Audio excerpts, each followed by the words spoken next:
Hello everyone, and welcome back to the Dreamland Encounters. Here on this channel, I share real-life encounters with beings from beyond the skies to help you unwind and drift off to sleep. Before we dive in, I would love to hear from you.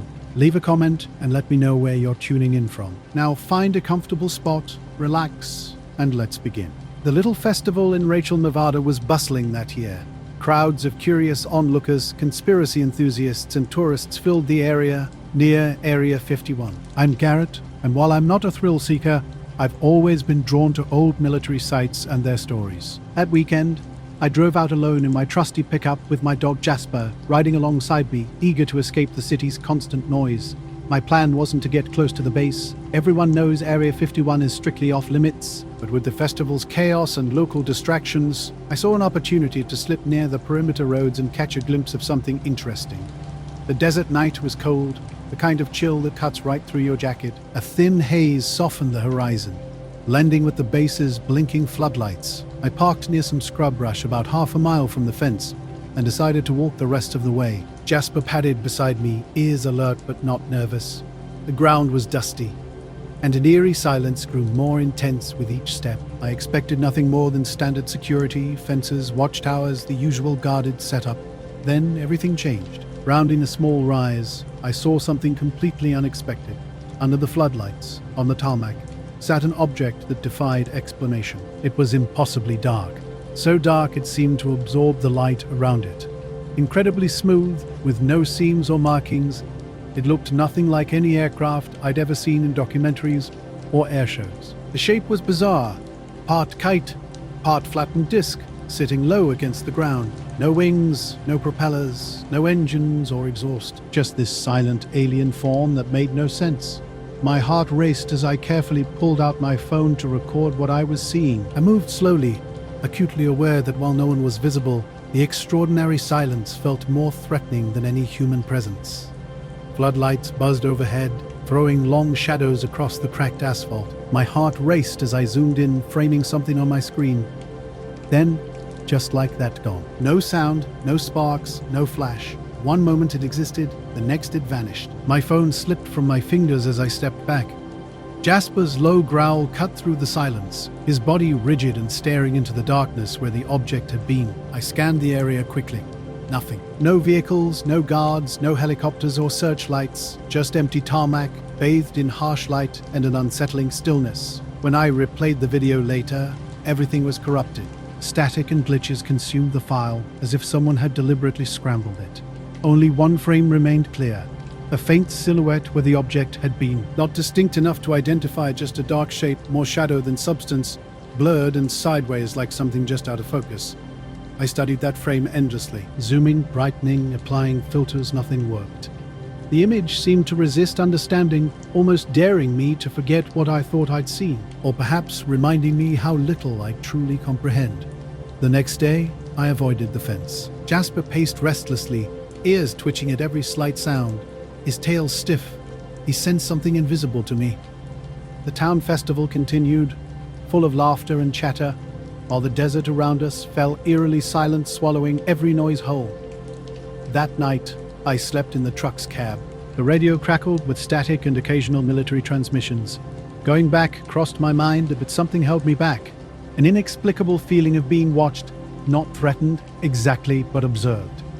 Like the desert and its hidden inhabitants was simply waiting. I've shared this story with few people. Most would dismiss it as nonsense. Yet each time I look at that corrupted footage, that single blurred frame, questions gnaw at me.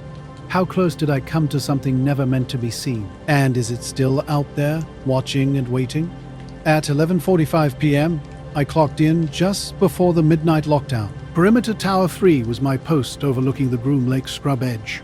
A slim moon hung overhead, casting pale light across the landscape. The desert felt heavy, charged with an electric stillness. My routine security checks were methodical. Fence lights glowing, motion sensors green, radio tuned to channel 4. Orion sat beside me in the truck, his ears alert and head swiveling with an unspoken tension. Midnight arrived, and the base's exterior floodlights dimmed according to standard protocol, but something was different. The radio went completely silent. Usually I'd hear constant chatter from the control shack and patrol teams, but tonight an eerie quiet descended. Orion whined softly and thumped his tail once. I swept my high-powered flashlight across the fence line. Nothing moved. "Base, this is Tower 3. Come in," I called. Only the wind's whisper answered, rattling the chain-link fence. Grabbing my sidearm and pocket knife, I clipped the radio mic to my vest and descended the tower ladder, Orion close behind. Emergency red lights marked the perimeter, but the compound remained dark. A distant generator hummed in the background. The gate's keypad was unresponsive. Multiple attempts with my keycard yielded no result. My voice echoed unanswered in the gloom. Orion paced restlessly, nose to the ground, then looked up at me, head tilted. Suddenly, warning sirens wailed briefly before cutting off abruptly. Across the base, gates slammed shut with a rhythmic clank that vibrated through the ground. I decided to walk the fence line, Orion leading with his stiff raised tail. My boots crunched on desert gravel, the flashlight beam catching glints of razor wire. After 10 minutes, strange shapes emerged in the darkness. They weren't rocks or equipment, but a row of tall, white, featureless figures standing just outside the fence. These silhouettes were unnatural. No clothing, no faces, no limbs in recognizable positions. They were smooth, almost luminous, like mannequins carved from pure light. My heart raced. Orion's low growl rose as I swept the flashlight beam across the figures standing in a perfect line by the fence. Instead of casting shadows, the light seemed to wrap around their bodies, making them glow from within. They didn't move or blink. My breath caught in my throat. The metallic air felt thick, like rust and old batteries. I backed toward the gate, keeping the light trained on the motionless shapes. Orion's hackles were raised, his single bark piercing the silence. Static erupted from my radio. I switched channels, but only more white noise greeted me. "Hey, who's there?" My voice echoed unanswered across the desert. The figures remained perfectly still. As I reached for the gate latch, a cold breeze whirled around me, rattling the fence. Then something strange happened. The figures flickered 3 times, wavering like heat mirages, before dissolving into the desert haze. Only the fence and Orion's heavy panting remained. Frozen, I stood with my flashlight beam cutting through empty space. The wind died. No sirens, no radio. I clicked off the torch and let my eyes adjust. Orion nudged my legs softly. Back in the tower cabin, I slammed and locked the door. He jumped onto the seat, watching me with wide eyes. I checked the radios again. Nothing. Then the floodlights clicked on slowly, deliberately. Generators hummed back to life. My cell phone showed no signal. A low battery warning vibrated inside. I stared out the window. Beyond the fence, nothing but empty desert stretched out. The night crawled by in fitful moments. Phantom footsteps crunched on gravel. Orion barked once. I'd scramble for my flashlight, finding nothing. Dust swirled in tiny twisters. Static punctuated my radio attempts. At 5:45 a.m., a text arrived. Lockdown lifted. Resume normal operation. Floodlights dimmed. Gates unlocked with a distant thud. Radio voices, half awake, returned to life. I exhaled a breath I'd been holding unknowingly. Orion jumped down and stretched. Climbing the tower ladder, wind shaking the rails, I watched the desert sun begin burning away the night's strange memory. I was in the command center for our quarterly systems integration test. The base was quiet, just me, Raj on comms, and our dog Shadow curled up under my desk. It was around 9:15 p.m., a typical evening of routine monitoring. Normally during these runs, screens would flicker with data streams and graph spikes settling back to normal. But at exactly 9:18, everything on the main monitors transformed. One moment we had schematics and performance logs. The next, rows of jagged symbols filled the screens. These weren't letters or numbers, but something more like intricate rune shapes stitched together, slowly shifting across the display. Shadow stirred and gave a low, unsettling whine. Raj's voice crackled through the headset. "You seeing this, Carlos?" I hit the keyboard to pull up our backup feed. The same mysterious symbols appeared. Then came the melody. Soft at first, it began to build behind the static. Later, driving home on Route 375, Orion rode shotgun with his head out the window, tongue lolling. I stopped in Rachel for coffee and asked the clerk about the lockdown. He just shrugged. "We saw the lights go out," he said. "Never heard any sirens. When I'd been on patrol earlier, I found no trace of disturbance. The gravel below was undisturbed. No footprints, no tire tracks. The fence showed no signs of breach. Back at the security office, my supervisor seemed unconcerned. "Nothing reported," he said. "Lockdown was just a precaution." Radio went out face wide. The hours log for Tower 3 marked everything as operator error. Radio malfunction, sensor reset. No mention of the figures I'd seen. No record of the strange chill. At home, I sat on the porch with Orion at my feet. Wind rustled the scrub brush on the hill beyond our fence. I sipped coffee, staring at the ridge where I'd witnessed something inexplicable. The sun warmed my neck, and my hands finally stopped shaking. I didn't file a service report.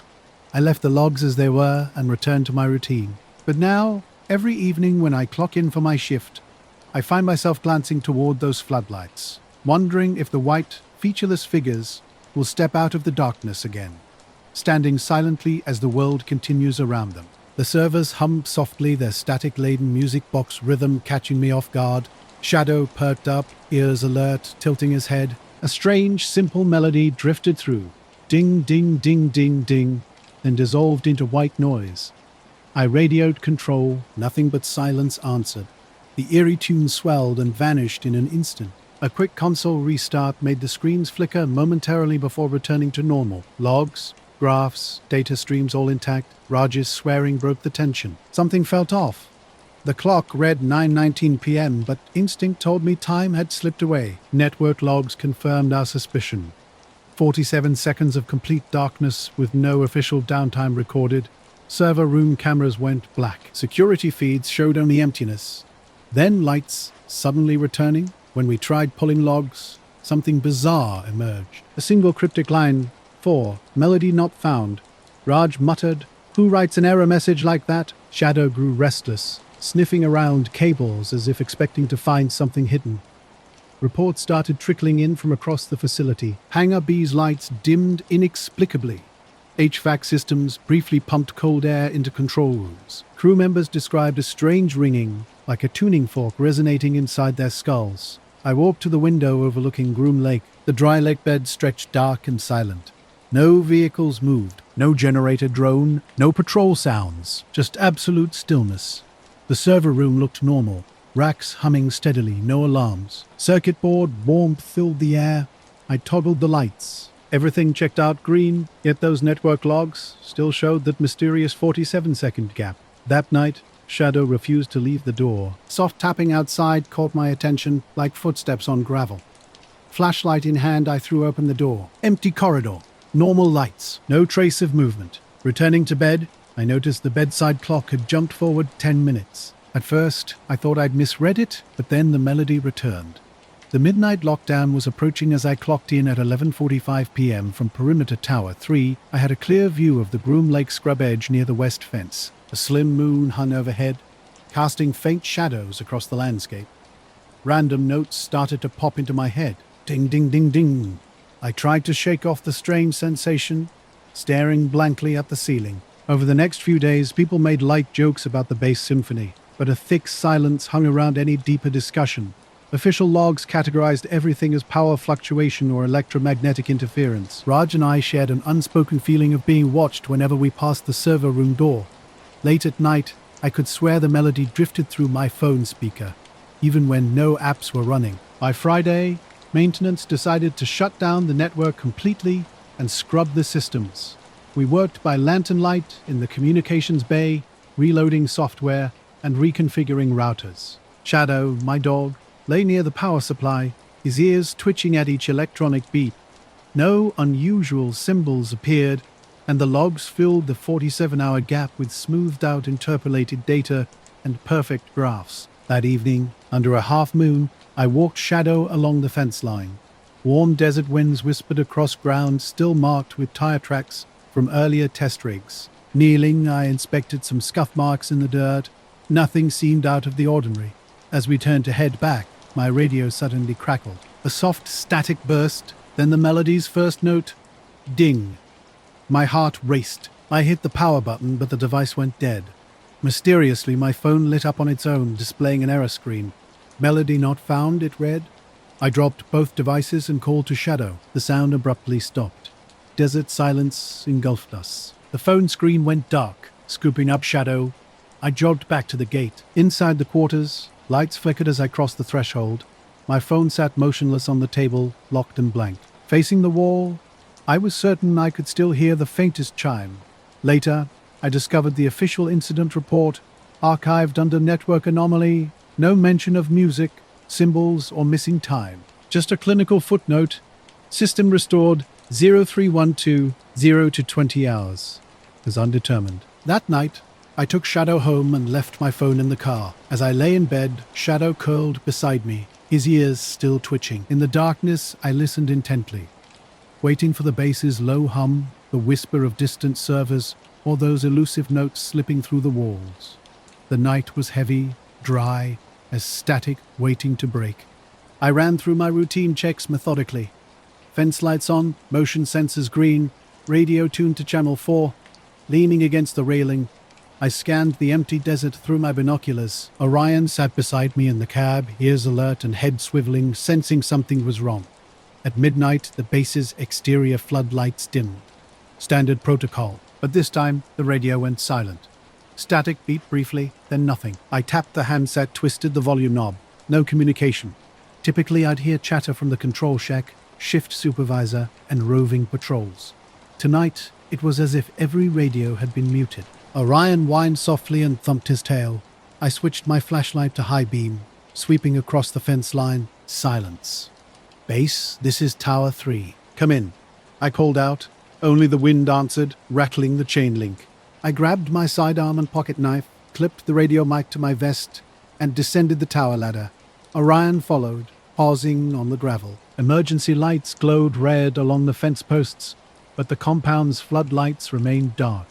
A faint generator hum was the only sound. At the gate, the keypad showed no response.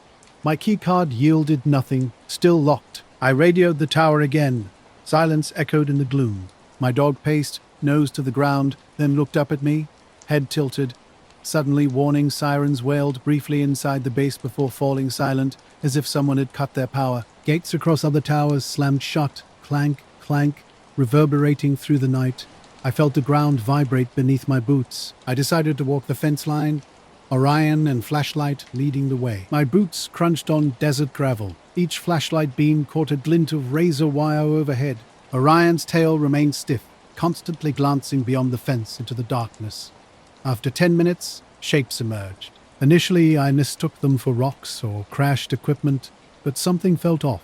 A row of tall white figures stood just outside the fence, 10 yards away. They were utterly featureless, no clothing folds, no faces, no limbs, in expected places, just smooth white silhouettes like mannequins carved from light. My heart raced. The night shift was already unsettling when they appeared. Standing in a perfect line by the fence, the figures seemed to absorb my flashlight beam, glowing from within instead of casting shadows. Orion growled beside me, hackles raised, then barked once, a warning that made my skin crawl. I backed toward the gate, keeping the light trained on them. My radio hissed nothing but static across every channel. "Hey, who's there?" I called out, my voice swallowed by the metallic smell of rust hung in the air, sharp and strange. As I reached for the gate latch, a cold breeze whipped around me, rattling the fence. The figures flickered, once, twice, 3 times, and then wavered like heat mirages. In an instant, they dissolved into the desert haze, leaving only empty space and Orion's heavy breathing. Frozen, I stared into the nothingness. The wind died. No sirens, no sounds. My radio remained dead. I clicked off the torch and let my eyes adjust to the darkness. Orion nudged my leg with a soft whine. Back in the tower cabin, I slammed and locked the door. Orion jumped onto the seat, eyes wide. I checked the radios again. No communications anywhere.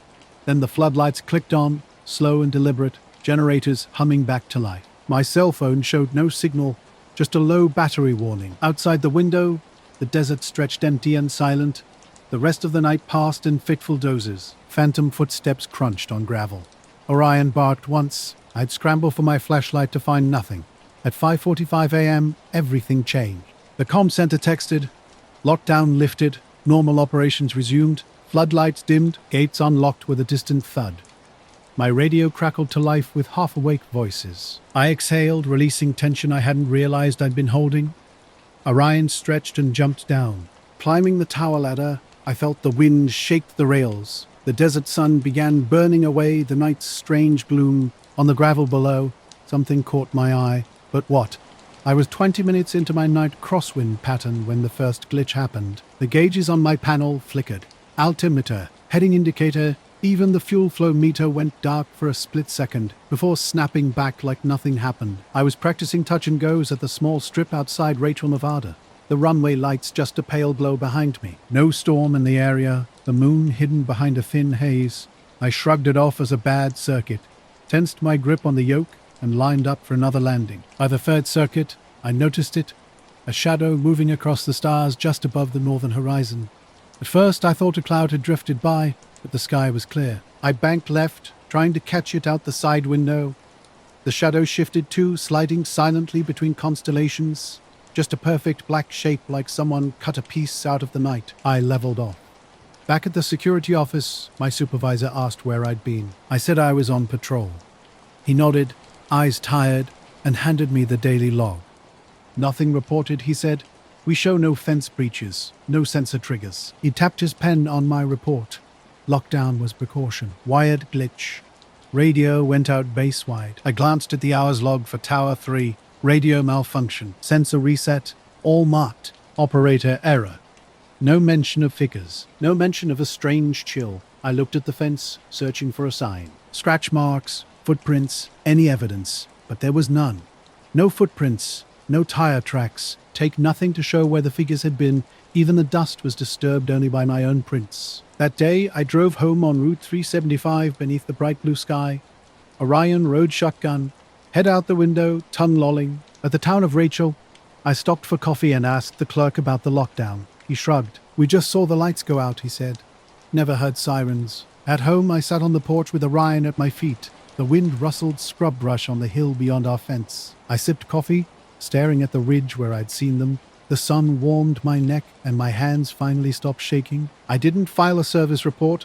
I left the logs as they were and went back to my usual routine. But every evening when I clock in for my shift, I find myself glancing toward those floodlights, wondering if the figures will step out of the darkness again, white, featureless, standing silently as the world goes on around them. At 3,000 feet, the cockpit fell silent. No radio chatter, no engine noise, just the soft hiss of air sliding over wings. A shadow hovered briefly, its outline stark and precise. A diamond shape with razor-sharp edges, completely matte, blotting out the starry backdrop. My heart raced as I reached for the infrared scanner. The screen remained pitch black, showing no heat signature.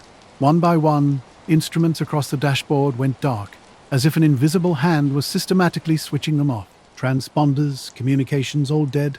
I cut the engine to idle and watched. The diamond-shaped object tilted on its point and glided eastward. I tried to follow, but my attempts were futile. The titometer sputtered static, and the familiar hum of the light-coming engine vanished. Total silence enveloped me. Sweating, I wrestled with the throttle, desperately hoping the engine would restart. Suddenly, I realized the runway lights had disappeared. Rachel's glow was now just a faint smear on the desert floor below. Relying on instinct, I pushed the yoke forward, dropping altitude and using the wingtip against the starfield as my only reference. What felt like an eternity passed in mere minutes. Then, without warning, the engine roared back to life. Gauges flickered on, radio crackled, and the mysterious diamond vanished. I circled twice, scanning the sky, but only jet contrails across the Milky Way remained. Routine radio chatter from an approaching Cessna broke the tension. Checking my heading, I realized I'd drifted far east over barren scrubland and dusty roads. No restricted area lights or patrol vehicles were visible. Upon landing, I taxied back and killed the engine. My legs felt unnaturally heavy as I climbed out, the headset crackling with static. The desert behind me was as silent and empty as ever. Standing on the tarmac, I surveyed the black sky. The strip's edge lights blinked, but no runway signals pointed toward that strange horizon. After locking the plane, I started walking toward the hangar. A barely perceptible wind whispered around me. Beneath my boots, I heard a low, distant thrum, maybe just my heartbeat echoing across the empty landscape. Glancing back, I saw nothing moving. My shadow stretched long against the ground, a solitary reminder of the extraordinary moment I'd just experienced. The wind rattled the window panes like a soft drum, while I sat tracing the rim of my water glass. Mara had handed it to me, Moments after I arrived home, dust and adrenaline lingering on my tongue, Milo, our border collie pit mix, bounded to the door with muddy paws skidding across the tile, his ears tilted as he looked at me, sensing something was off, but he didn't bark or whine. Earlier that night, I'd driven home across the empty highway, headlights cutting through desert darkness. My phone buzzed once with a simple weather alert about wind speed. The mechanics at the hangar had shrugged when I asked about power blips, no outages logged, and the circuit breaker panel looked clean. Back in my office, I pulled the flight logs into a spreadsheet. Every second of the journey was recorded: altitude, heading, throttle. Except for a mysterious 5-second gap when all data froze, the timestamp matched exactly when I'd seen the diamond. No extra signals, no radar pings, no transponder codes. It was like my instruments had hiccuped and no one else noticed. For 2 days, I buried myself in routine. Paperwork, parts orders, oil samples, anything to feel normal. But each time I glanced out the office window, a perfect black diamond seemed to slip between the stars. In my dreams, I was flying again. Instruments dead, chasing a shape through the night sky. I'd wake before dawn, Milo's nose nudging my hand. The memory haunted me. Soon I'll have to log my next flight. I'll run pre-flight checks, flip switches, warm up the engine. Mara will wave goodbye. Milo will race beside the wheels as I climb to the cockpit. And I'll wonder, will my gauges stay alive this time? Will I catch that thing drifting smoothly, blocking out everything I thought I knew? Later, I'll find myself lying in the scrub brush behind my house, camera mounted on a tripod, watching for the first flicker. The desert night was silent near Rachel, Nevada, save for the tumbleweed hitting the fence and my dog Orion snuffling beside me. I'd been taking long exposure shots of the Milky Way to pass the time. When I glanced at the LCD screen, a faint, dimly glowing sphere hovered above the northern mesa. Initially, I dismissed it as a hot pixel or lens flare. My shutter was wide open for 30 seconds, which could sometimes streak moving lights. But zooming in revealed a soft, pale green circle with fuzzy edges. Checking the last dozen shots, I noticed the orb appeared in nearly the same spot. Despite my changing star cluster frames, the camera's timestamps showed consistent intervals: 12:07, then 12 hours, 12 minutes, and 17 seconds. Every 5 minutes, the orb returned to almost identical coordinates. Orion sat up, ears twitching and growling, something he'd never done before. I scanned the sky where the orb had been, but saw only stars. Switching my phone to video mode through the telescope lens adapter, I began recording. 2 minutes in, a green light pulsed through the eyepiece where the mesa rim met the sky. It lingered briefly before vanishing. Checking my pulse, I noticed my watch's LED blinking at 72 BPM, exactly matching the sphere's pulse. My chest tightened. Orion suddenly scampered toward the fence, tail down. I followed his gaze but saw nothing.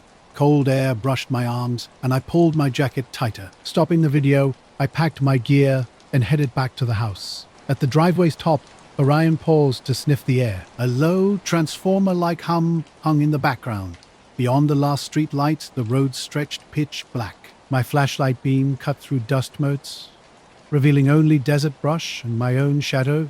Later, reviewing the laptop footage, I watched stars streak with Earth rotation until the sphere flickered into view at 12:09. The light pulsed, brightening precisely when my heart's green LED blinked. A storm alert buzzed on my phone, warning of trouble in the mountains north of town. But here, everything seemed calm. Orion lay curled on the rug, legs twitching in a dream. I'd been scrolling through something when a pulsing caught my attention, steady and unwavering, even when I slightly moved the scope. Sleep eluded me that night. At 3 a.m., a deep hum vibrated through the ground, louder than before. I pulled on my boots and stepped outside. The Milky Way had vanished behind overcast skies, but above the mesa, a sickly green glow pierced the clouds. With Orion quiet but tense beside me, I crept down the driveway. The hum grew deeper, more resonant. At the yard gate, I watched the glow fade and flare, then retreat. A prickle ran down my neck, like someone watching from the ridge just out of sight. "Who's there?" My voice sounded thin. Orion growled, and we hurried back inside. Morning revealed something strange in my camera logs. The mysterious sphere had appeared 6 times between 12:07 and 10:02 a.m., each sighting exactly 5 minutes apart. Its light pulsed in perfect sync with my heartbeat, which had remained steady between 70 and 75 beats per minute. The storm alert never materialized. That afternoon, I drove to the old radio tower just over the hill. seeking a better view. Orion rode shotgun, nose pressed against a window. The dirt road was rough, cut through with deep washes. An empty shed near the tower offered a flat platform where I set up my tripod and camera for repeated exposures. Twilight crept in as the wind picked up stronger than predicted. Metal rattled around the tower, and Orion paced nervously.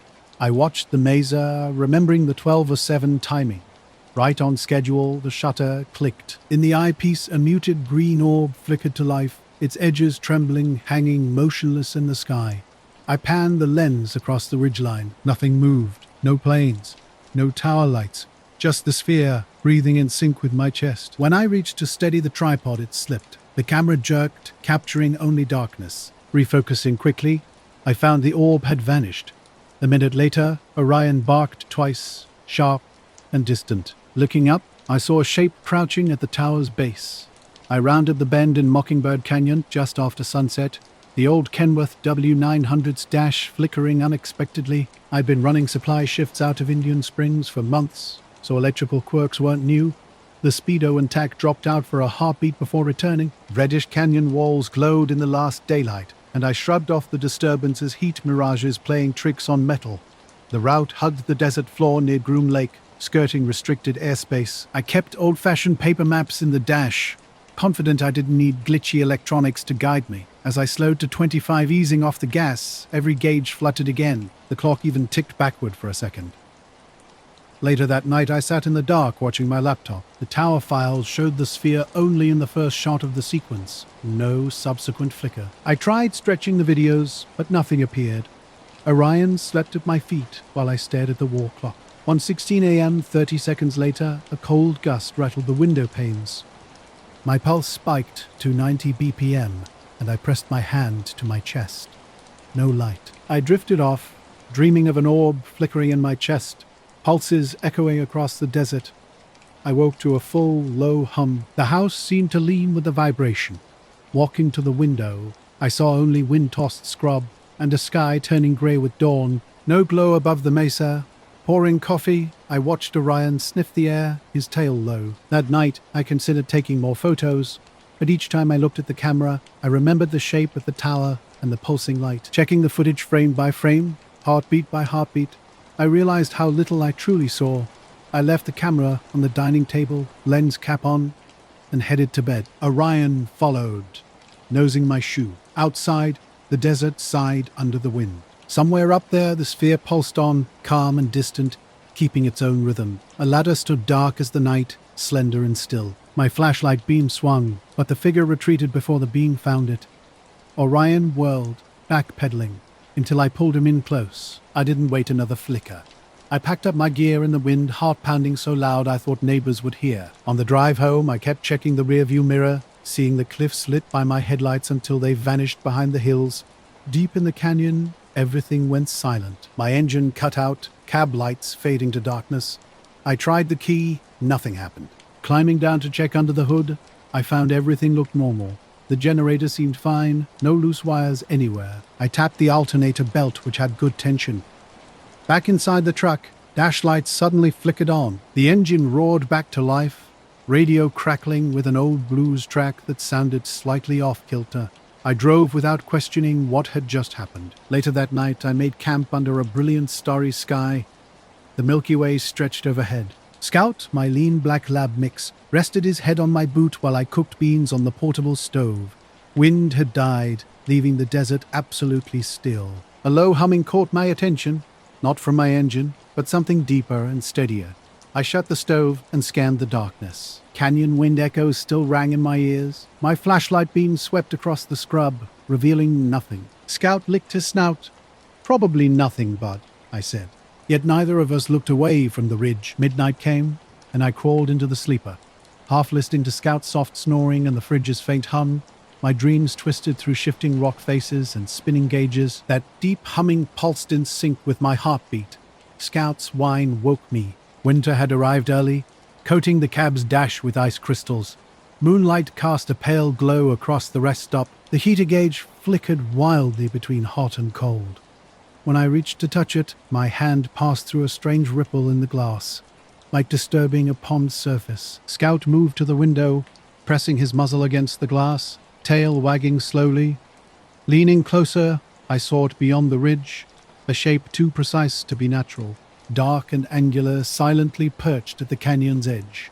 Roughly 20 feet tall, broad at the base and tapering slightly. No lights, but edges so sharp they seemed to slice through starlight. I blinked. The shape remained. Scout whimpered and backed away.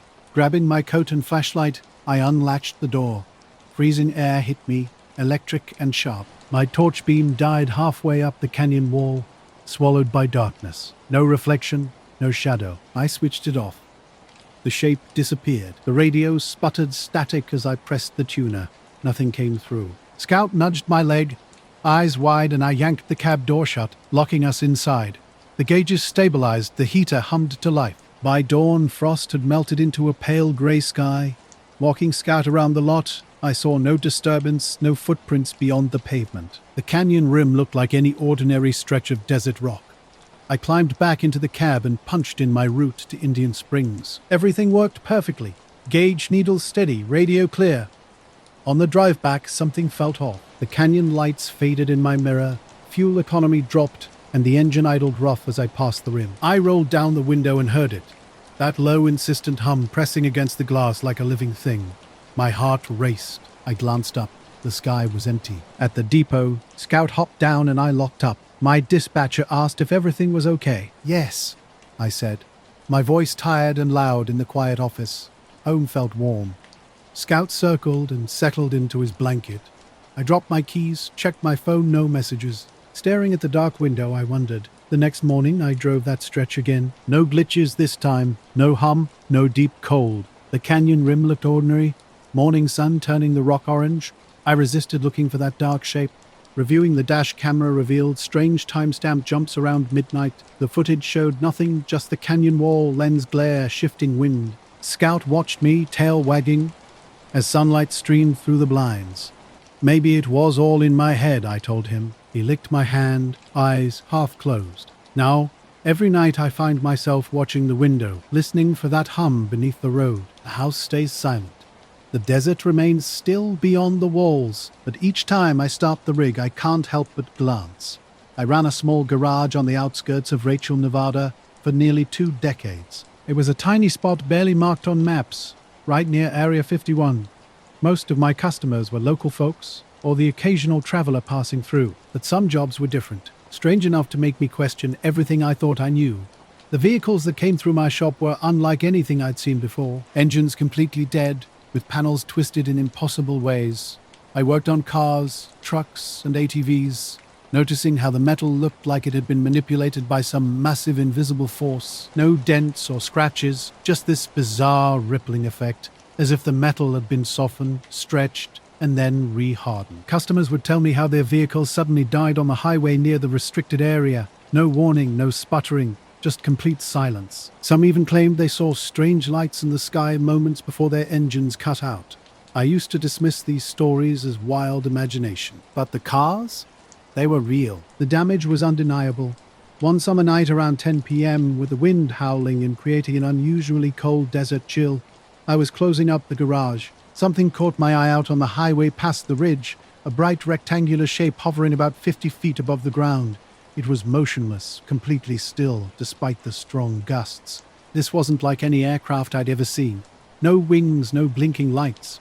Just a crisp, glowing rectangle that seemed too precise to be a cloud or reflection. I watched, wondering if my eyes were deceiving me. The wind rattled loose signs around me, making the night feel even more unsettling. Curious, I got in my pickup and slowly rolled down the road for a closer look. Windows down, I could hear the wind whipping past. The light remained perfectly stationary. No flickering, no movement. I pulled over to the side of the road and stared. Then, in an instant, the light vanished. No sound, no flash, just gone. And I found myself watching the gauges when I passed Mockingbird Canyon, half expecting the needles to tremble and half afraid they would. I grew up in Rachel, Nevada. Yeah, that little dot on the map that everyone associates with Area 51. Back then, I never thought much about the whole alien stuff until it started happening right outside our back door. My wife Jenny, our kid Sam, and our dog Nellie, a German Shepherd mix who was usually calm but had this sixth sense about things, were sitting on the porch late one spring evening. The desert was cool for once, with the wind barely stirring the sagebrush. Suddenly, Nellie stiffened. She wasn't barking or whining, just frozen, staring up at the sky. At first, I thought she was watching a plane or a helicopter, but there was nothing obvious. Above the hills behind our house, where the desert stretched out toward Groom Lake, a tight cluster of stars seemed to pulse. It wasn't like blinking or twinkling like stars normally do. It was more like a slow, rhythmic brightening and dimming, almost as if the whole group was breathing. I rubbed my eyes, thinking it was some weird after-image or my tired brain playing tricks. Jenny noticed it too. "That's not normal," she said, squinting. Sam just sat quietly, his face turned upward. Nellie's hackles raised. She growled low, a deep rumble that didn't sound like any dog I'd heard before. Usually she was protective but friendly. This was different. Later, driving my truck through the dark desert, the wind humming around me, I encountered something strange. The whole thing lasted maybe 30 seconds. I checked my truck's gauges and everything was normal. No glitches or interference. I sat there unsure if I dreamed the whole thing or if it was real. My dog Roscoe was in the cab with me and he kept staring out the window, ears perked, growling softly at the empty highway. After that night I kept thinking about those cars with the weird warping and dead engines. I started wondering if whatever that light was might have something to do with those strange breakdowns. None of the customers ever reported anything like that, light or craft, just the car dying out of nowhere. I didn't tell anyone about what I saw. It felt like one of those things you keep to yourself because people would either laugh or start asking questions you don't want to answer. I still live out here working on cars and trucks, fixing what comes my way. But sometimes when the wind picks up and the night gets quiet, I find myself glancing toward the highway, wondering if I'll see that glowing rectangle again. Nellie had been acting strange for days. Her ears stayed pinned back, and she paced constantly, eyes fixed on something in the distance. At first, I tried to brush it off as nothing unusual. I told Jenny it was probably just an odd trick of light or atmospheric conditions. But the movement wasn't normal. Those stars shifted slowly, clustering together and then spreading out in a way I'd never seen before. Sleep became impossible. Nellie stayed close, restless at the foot of our bed, listening to sounds beyond my hearing. The next few nights grew increasingly tense. The star cluster pulsed brighter each evening, and Nellie's behavior became more unpredictable. Sometimes she'd bark sharply at nothing. Other times, she'd freeze, staring into empty space. Sam joked about aliens, but we laughed it off, not wanting to worry him. Then, about a week later, everything changed. Around 11:30 p.m., I was in the kitchen getting water when a strange glow caught my eye through the window overlooking the hills. Jenny and Sam slept upstairs. Nellie sat by the back door, ears alert, tail rigid. The light was unlike anything I'd seen before. A steady, pale blue glow hovered just above the ridge, about a mile away. It didn't flicker like fire or move like a flashlight. When I stepped outside, I noticed a low hum, more of a vibration that settled deep into my bones, making my skin prickle and teeth feel gritty. Nellie erupted into violent barking. The sound was so sharp it woke Jenny and Sam, who rushed downstairs. We stood together on the porch, watching. The light pulsed gently, matching the rhythm of the earlier star cluster. Suddenly, a dark shape emerged beyond the ridge, a smooth, rounded silhouette too large to be any desert animal or vehicle. Without warning, the shape lifted off the ground. No sound accompanied its rise except that growing hum. Nellie went wild, snarling and snapping at the air. We had to hold her back. The craft, if that's what it was, rose slowly, its surface reflecting that pale, otherworldly glow. The desert fell eerily silent after the light shot up and hovered briefly before gliding across the ridge and vanishing behind distant hills. A strange, sharp scent hung in the air, like ozone mixed with burnt rubber. Jenny noted. Walking closer to where the glow had been, I found patches of scorched earth, the soil cracked and dry as if something had baked it from underneath. Hours passed and Nellie remained agitated. She paced the yard, growling low and staring intently at the hills, refusing to settle down. The next morning, I investigated with a flashlight. The scorched patch wasn't large, maybe 8 or 10 feet across, but looked like something heavy had pressed against the earth, leaving a distinct burn mark. No footprints or tire tracks surrounded the area. That week, the mysterious pulsing cluster vanished. The strange low hum disappeared, and Nellie calmed slightly, though she continued watching the hills as if expecting something's return. We shared the story with a few locals who had their own tales about strange lights near the base, but nothing new emerged. I can't stop thinking about that night, the light's movement, the peculiar smell, Nellie's intense reaction. One thing became clear: whatever visited wasn't normal, and it wasn't here on a friendly visit. My job as a night janitor for a private contractor just outside Area 51 exposed me to unusual occurrences. Not officially part of the base, but close enough that the surrounding mysteries seeped into my nightly shifts. From 11 p.m. to 7 a.m., I cleaned offices, break rooms, and maintenance halls, keeping silent about what I experienced. About a month into the job, something caught my attention. During a break, I sat by a large window overlooking the restricted area. The night was clear, with cool, dry desert air and stars blanketing the sky. The base remained quiet, but strange flickering lights danced on the horizon. Not typical security or vehicle lights, but ones that blinked in random patterns, sometimes faint, sometimes bright enough to cast eerie shadows. But it never came close enough to truly see, and maybe that's precisely why I'm telling you this story. One night, while working late, I discovered an old radio scanner abandoned in the janitor's closet. Nothing special, just a device to pick up local frequencies and contractor channels. It became my way of passing time.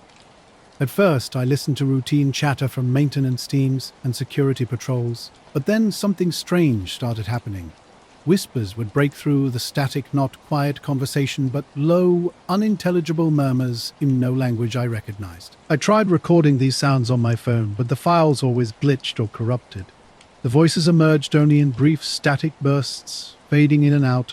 Whenever I adjusted the dial, they'd vanish completely. I rationalized it as interference or nearby town pranks, but something felt deliberate about these sounds. The whispers continued through the night at unpredictable intervals. I listened carefully, searching for a pattern, but found none. These weren't random noises. Occasionally, if I tuned precisely, I'd catch fragments of what might have been words, though they were so distorted they made no sense. Strange occurrences began accompanying these sounds. Footsteps outside my window, not from regular patrols, but soft, calculated, moving slowly. I'd look out, seeing nothing but desert and distant fence lines. Around 2 a.m. one night, I glimpsed a faint glow moving along the perimeter fence. A small light floating just above ground, which vanished the moment I tried to focus on it. These incidents became more frequent. Lights would flicker through the brush. Small orbs would appear and disappear instantly. I wasn't afraid, exactly more unsettled. With a sense of being watched, the feeling seemed mutual. Shadows near the fence caught my attention, nothing solid, just strange shapes unlike any people or animals. Once I thought I saw something crouching near a fence post, but it dissolved into the desert darkness when I blinked. Sometimes the whispers would change, becoming almost rhythmic like a chant. I'd grip the radio tightly, sweating, trying to understand. They never grew louder, but their tone would shift subtly, creating an increasingly eerie atmosphere. I worked at Area 51 for about 5 years as a tech, handling maintenance on some of the older underground systems. My job wasn't glamorous, no special clearance or access to classified projects, but even the routine work was strange enough to make you wonder what was really going on. Most nights I was alone in maintenance tunnels or massive control rooms where the walls seemed to vibrate with an unseen energy. The sounds were never completely clear, just a distant, haunting murmur that always faded before I could focus. One night, my dog Tilly started growling at the window, staring intently at the fence line, something she'd never done before. She wouldn't stop, even when I tried to calm her. A light near the fence flickered, faint but definite. Tilly's fur bristled, and she backed away slowly. After that, I began locking doors and double-checking windows, keeping blinds drawn. It felt like something out there wanted me to see it, but not too closely. Once I caught a reflection in the glass, something behind me when I was supposedly alone. I spun around. Nothing was there.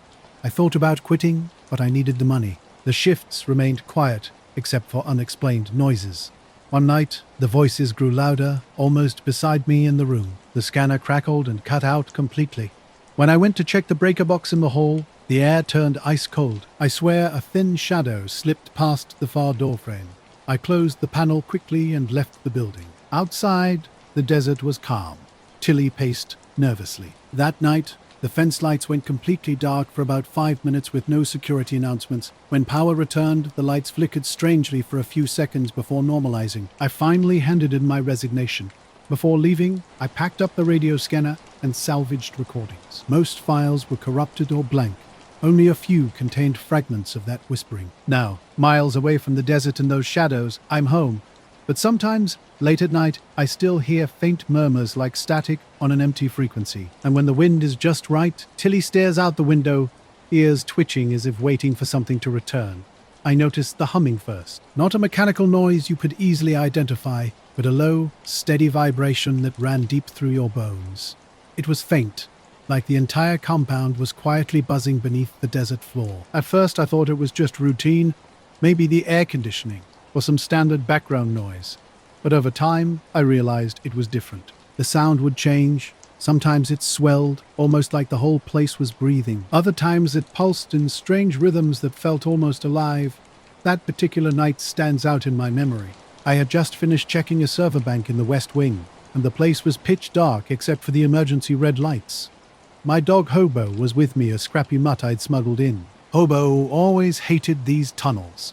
His fur would bristle, and he'd whine, as if sensing something wasn't right. This night, he was especially twitchy. While heading back, the humming suddenly shifted. It became louder, more insistent, almost like a call. Hobo stopped cold, staring down a corridor I'd never noticed before. It was normally a sealed, restricted area, but now the door was slightly ajar. A faint blue glow leaked from the cracked door. Curiosity pulled me forward, but Hobo growled and tugged at his leash. My gut warned me to turn back. Before I could decide, the humming changed again, hitting a new, deeper frequency that felt almost musical. It vibrated through the air around us. Then the blue light flickered and vanished, leaving only darkness. I tried the door, but it was locked tight. When I pulled out my phone to take a picture, the screen went black. The strangest part came next. Hobo suddenly sprinted back the way we'd come, dragging me along. His barking echoed through the tunnels until we burst into the main hallway where the hum faded into silence. My supervisor laughed when I described the mysterious light. "Old wiring," he said, "or maybe some maintenance crew had left lights on by accident." But something about his explanation didn't feel right. The next morning, I checked the security camera footage, hoping for answers. I had access to some older recordings, even though I wasn't supposed to be looking. The security cameras showed nothing unusual at first, just dark hallways, empty rooms, and blinking consoles. But then something weird happened around 3:13 a.m. outside the restricted door. A faint shimmer appeared in the air, like heat waves rising from hot asphalt. The shimmer grew stronger until a shape materialized, a craft, or something craft-like. It had no lights or markings, just a smooth, dark object hovering silently a few feet off the ground. The shape was unlike anything I'd seen before. It constantly shifted, like a mirage or water reflection. One moment it was oval, the next angular, with edges blurring and reforming like smoke in a breeze. Most unsettling was the complete silence. No hum, no drone, nothing. After about 4 minutes, it dissolved as if it had never existed. I quietly showed the footage to some co-workers, but nobody wanted to discuss it openly. Management claimed it was a new prototype drone or security system test, yet they couldn't explain the shimming or sudden disappearance. A week later, the humming started again, louder this time, vibrating through the walls as if trying to shake the entire building. That night, the cameras caught the same shimmering shape. This time it seemed to be looking directly at the cameras, or perhaps beyond them, watching us. When I tried reporting this up the chain, my superiors dismissed it as classified experimental technology, something I wasn't cleared to understand. They told me to forget about it and focus on maintenance. But I couldn't shake the feeling that something alive was down there, watching and waiting. Hobo, my dog, would sometimes sit quietly at tunnel entrances, staring into the darkness like he saw something moving just beyond the lights. I'd catch myself doing the same, feeling watched. I left the base a year ago. They didn't fire me. I just grew tired of the silence and secrets. Yet I still hear that humming in my dreams. And sometimes, when I look up at the night sky from my Nevada backyard, I swear I see that same shimmering shape drifting beyond the stars. No one talks about what's really down there, but I know it's not just machines. Something has been watching us longer than we can remember, and I'm certain it never stopped. My job at Area 51 wasn't like the movies portray. No alien autopsies or flying saucers sitting around. Instead, it was a world of super high-tech military equipment that looked straight out of science fiction, but was terrifyingly real. As a project engineer for about 3 years, I worked in remote labs far from the main gates. helping with reverse engineering of objects nobody outside was supposed to know about.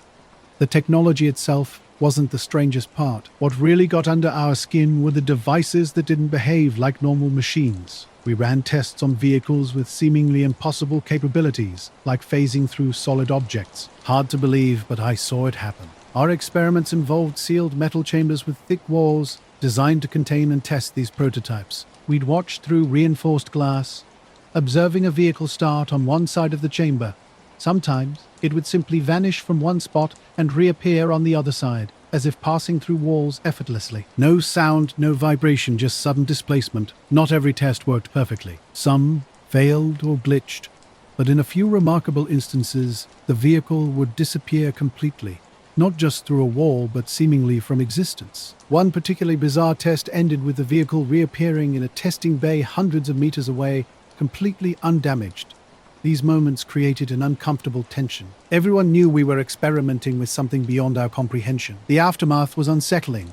Cameras would be shut down, footage erased.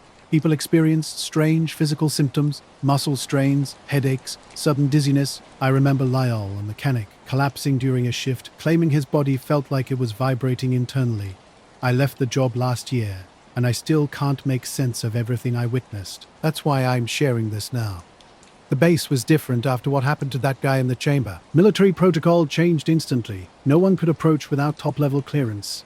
More than the technology or his injuries, what troubled me was how casually the risks were dismissed. Engineers and scientists raised serious concerns, but leadership simply declared these were military experiments where danger was expected. My dog Juno and I lived in staff housing, and our evening routine often took us near the experimental areas. One quiet night, everything felt off. The generators hummed distantly, and Juno was unusually agitated. Near the chamber, I noticed the door was slightly open. A precise, cool shimmer hung in the air by the door frame, not like heat, but something more deliberate. It flickered and vanished quickly. Juno growled and refused to move closer. From inside the chamber, I heard a soft thud. The room appeared completely empty, no machinery or vehicles. Moments later, the door closed by itself. When security arrived, they found nothing unusual. The chamber was locked, undamaged, with no signs of entry. The cameras had inexplicably gone dark an hour earlier. After that night, strange occurrences became more frequent. Electronic systems behaved erratically.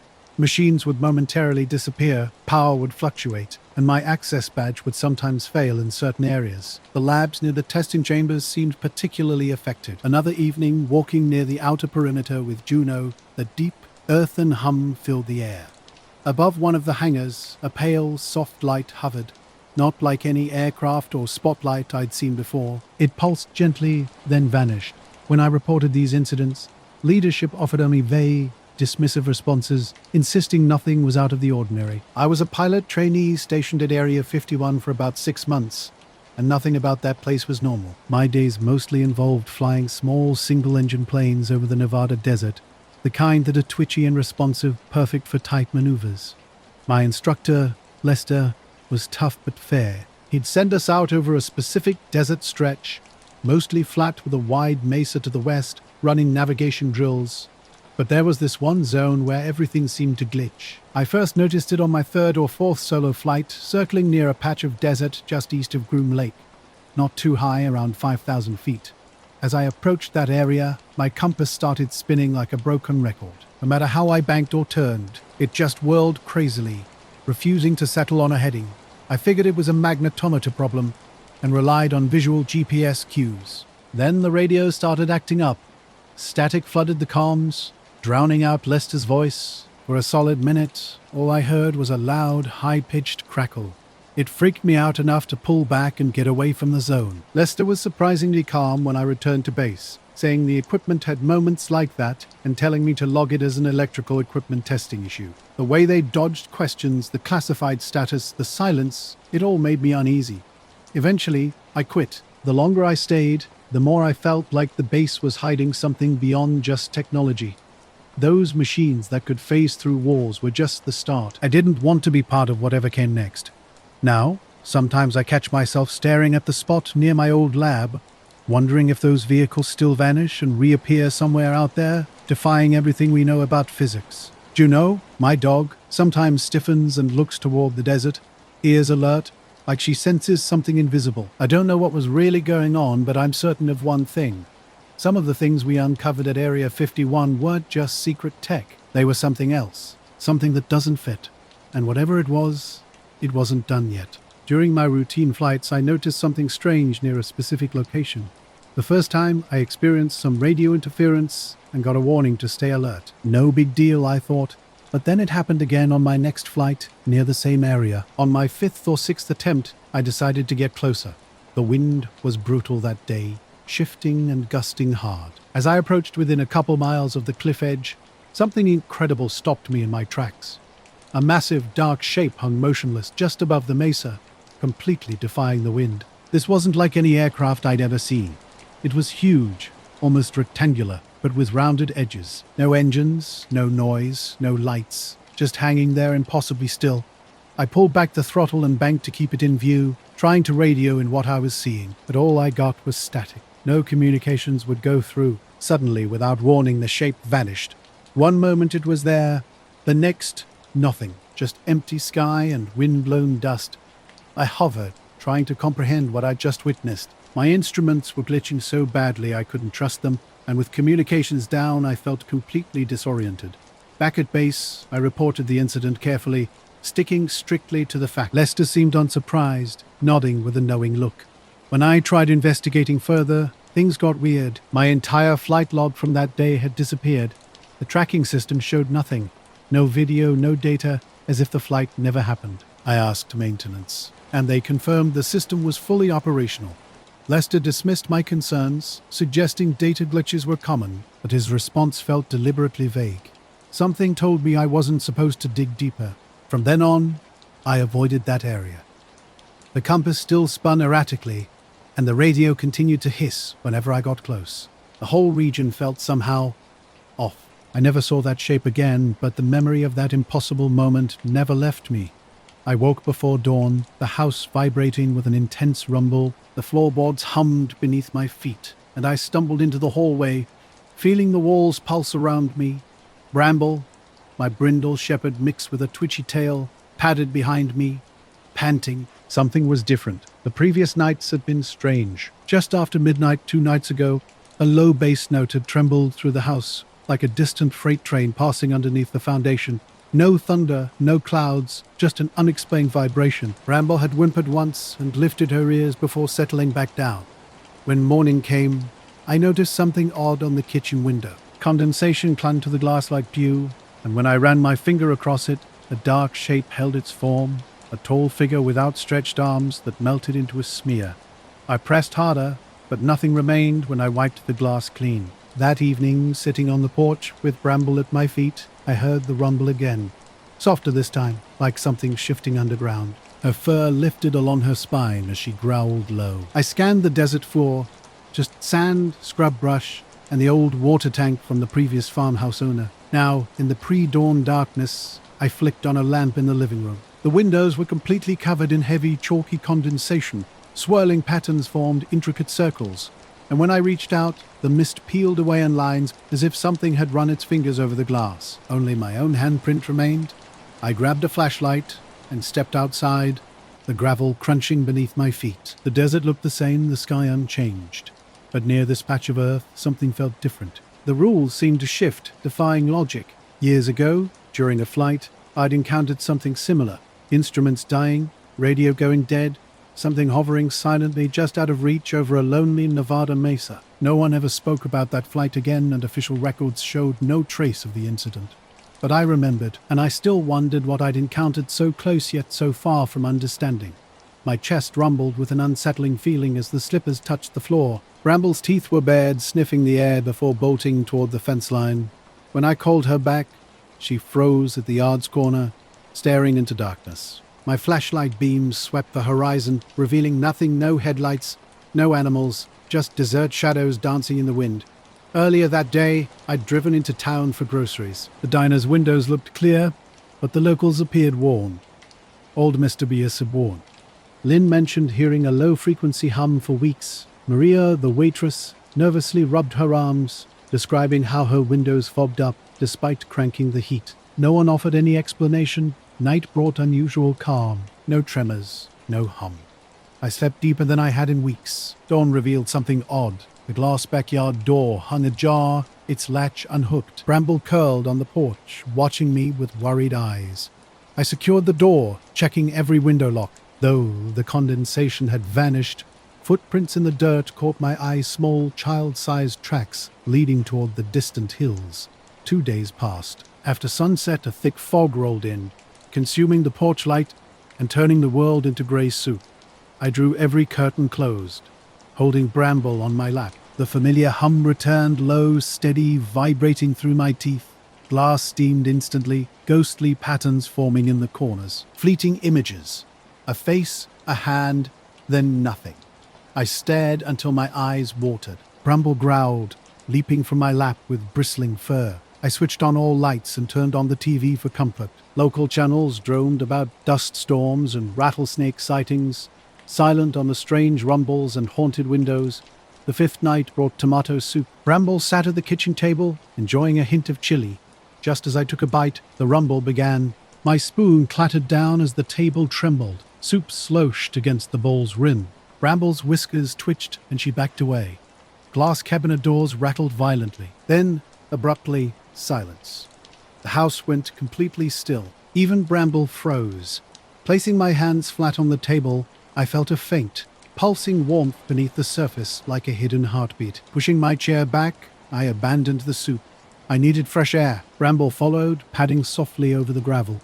The trip started like any ordinary camping weekend. Me, my brother Caleb, our friends Sarah and Tim, we drove out near Groom Lake, just past the restricted zone's edge. Getting away from city noise and cell service, we wanted nights under the stars without distractions. I'd camped Nevada's landscapes for years, but this place felt different.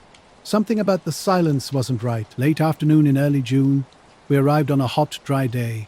The sky hung mostly clear, with a thin haze blurring the mountains like an old photograph. We chose a campsite near Scrub Brush, about a mile from the lake bed, on a gentle slope overlooking the flat desert. Our campfire had just begun crackling when Caleb's usually mellow dog, Roscoe, suddenly stiffened and growled low. Everyone noticed immediately. We all turned, night fell, and a cool breeze swept across the landscape. Stars filled the sky overhead. The fog bank had burned away earlier. No movement, no signs of disturbance or intruders, just the desert breathing quietly under moonlight. By morning, the windows were crystal clear. All night's condensation vanished. Fresh footprints lined the fence. Small, neat ovals, spaced as if someone had treaded carefully. I packed a bag that day, planning to stay with a friend 2 towns away, but each time I approached the front door, something felt like it watched from beneath the house, waiting to be noticed.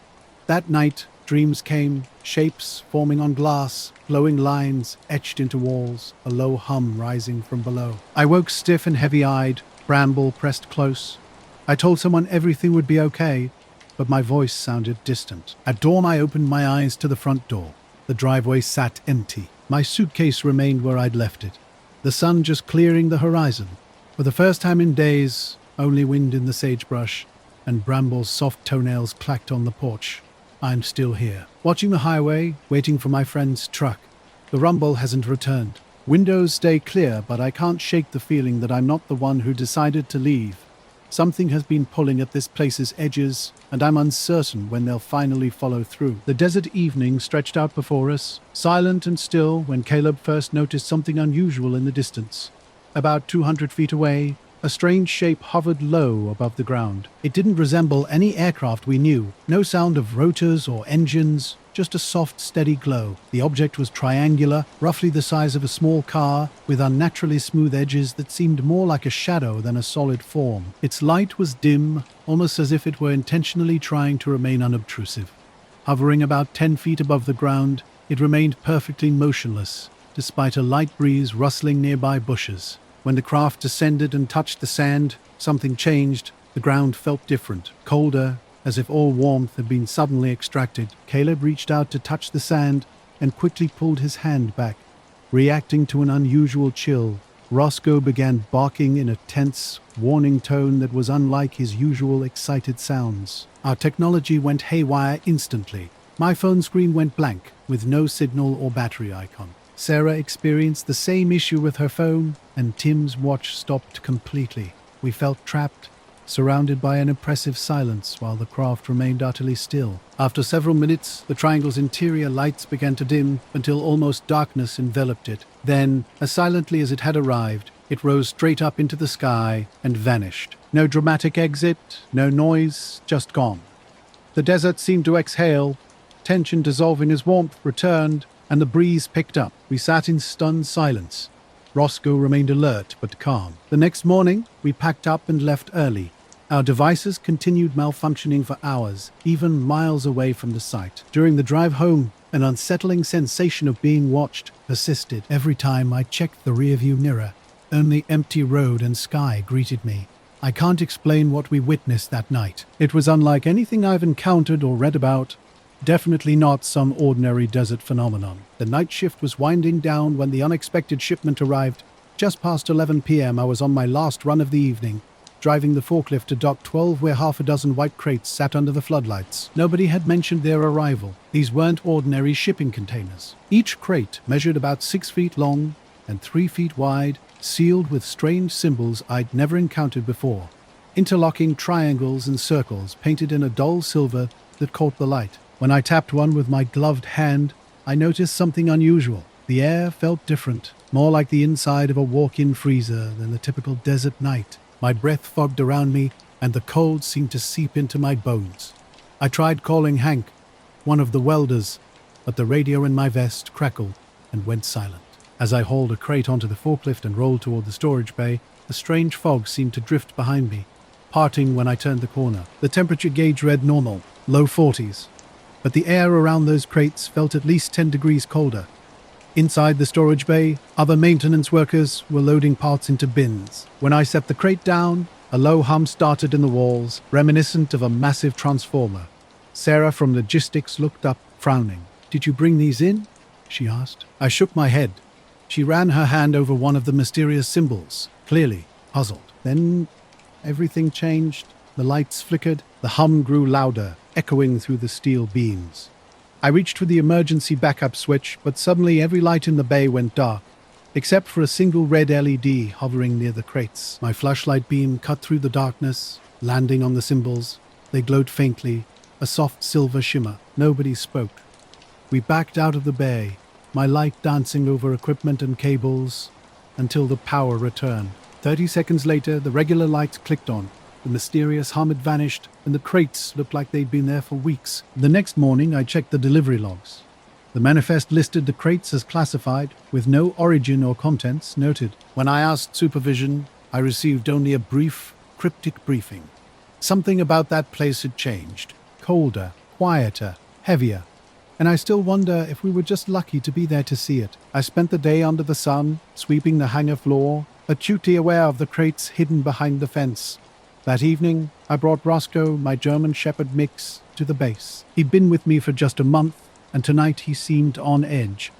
In the yard near the guard station, Roscoe's behavior changed. His hackles rose, and a low growl rumbled from his throat. The yard lights stretched long shadows across the scrub brush. I swept my flashlight around, seeing nothing but that familiar metallic chill hung in the air, like breathing next to ice. I patted Roscoe, trying to reassure myself. "Probably just a draft," I muttered, though my teeth were chattering.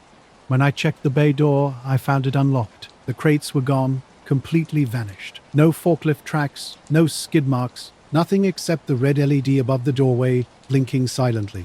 Over the next few days, a strange hum began to fill the base. At first, it was soft, like a distant idling engine. Then it grew louder, thrumming inside the maintenance tunnels. Welders, electricians, janitors, we all heard it.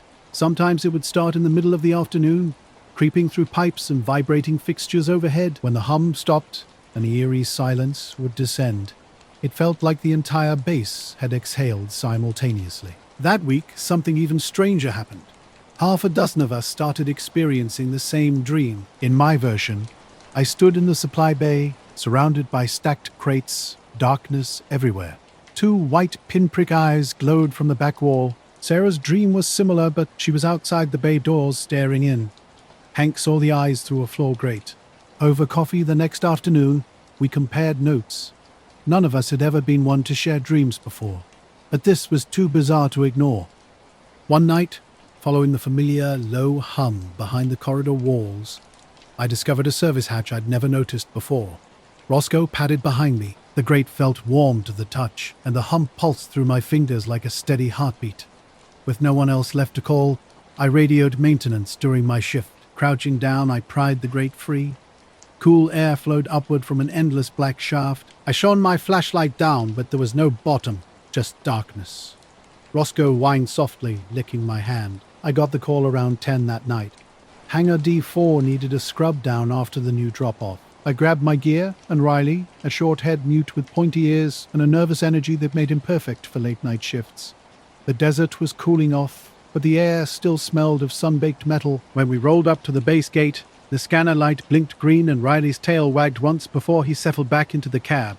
Hangar D4 sat in near-complete darkness. No floodlights, just a single motion-activated bulb above the door. I clipped my ID badge to the reader, heard the lock click, and stepped inside. Riley nosed the ground, sniffing crates and coiled cables. I flicked on my headlamp and leaned my mop in the corner. The hangar was cavernous, silent, except for the soft hum of the air handlers overhead.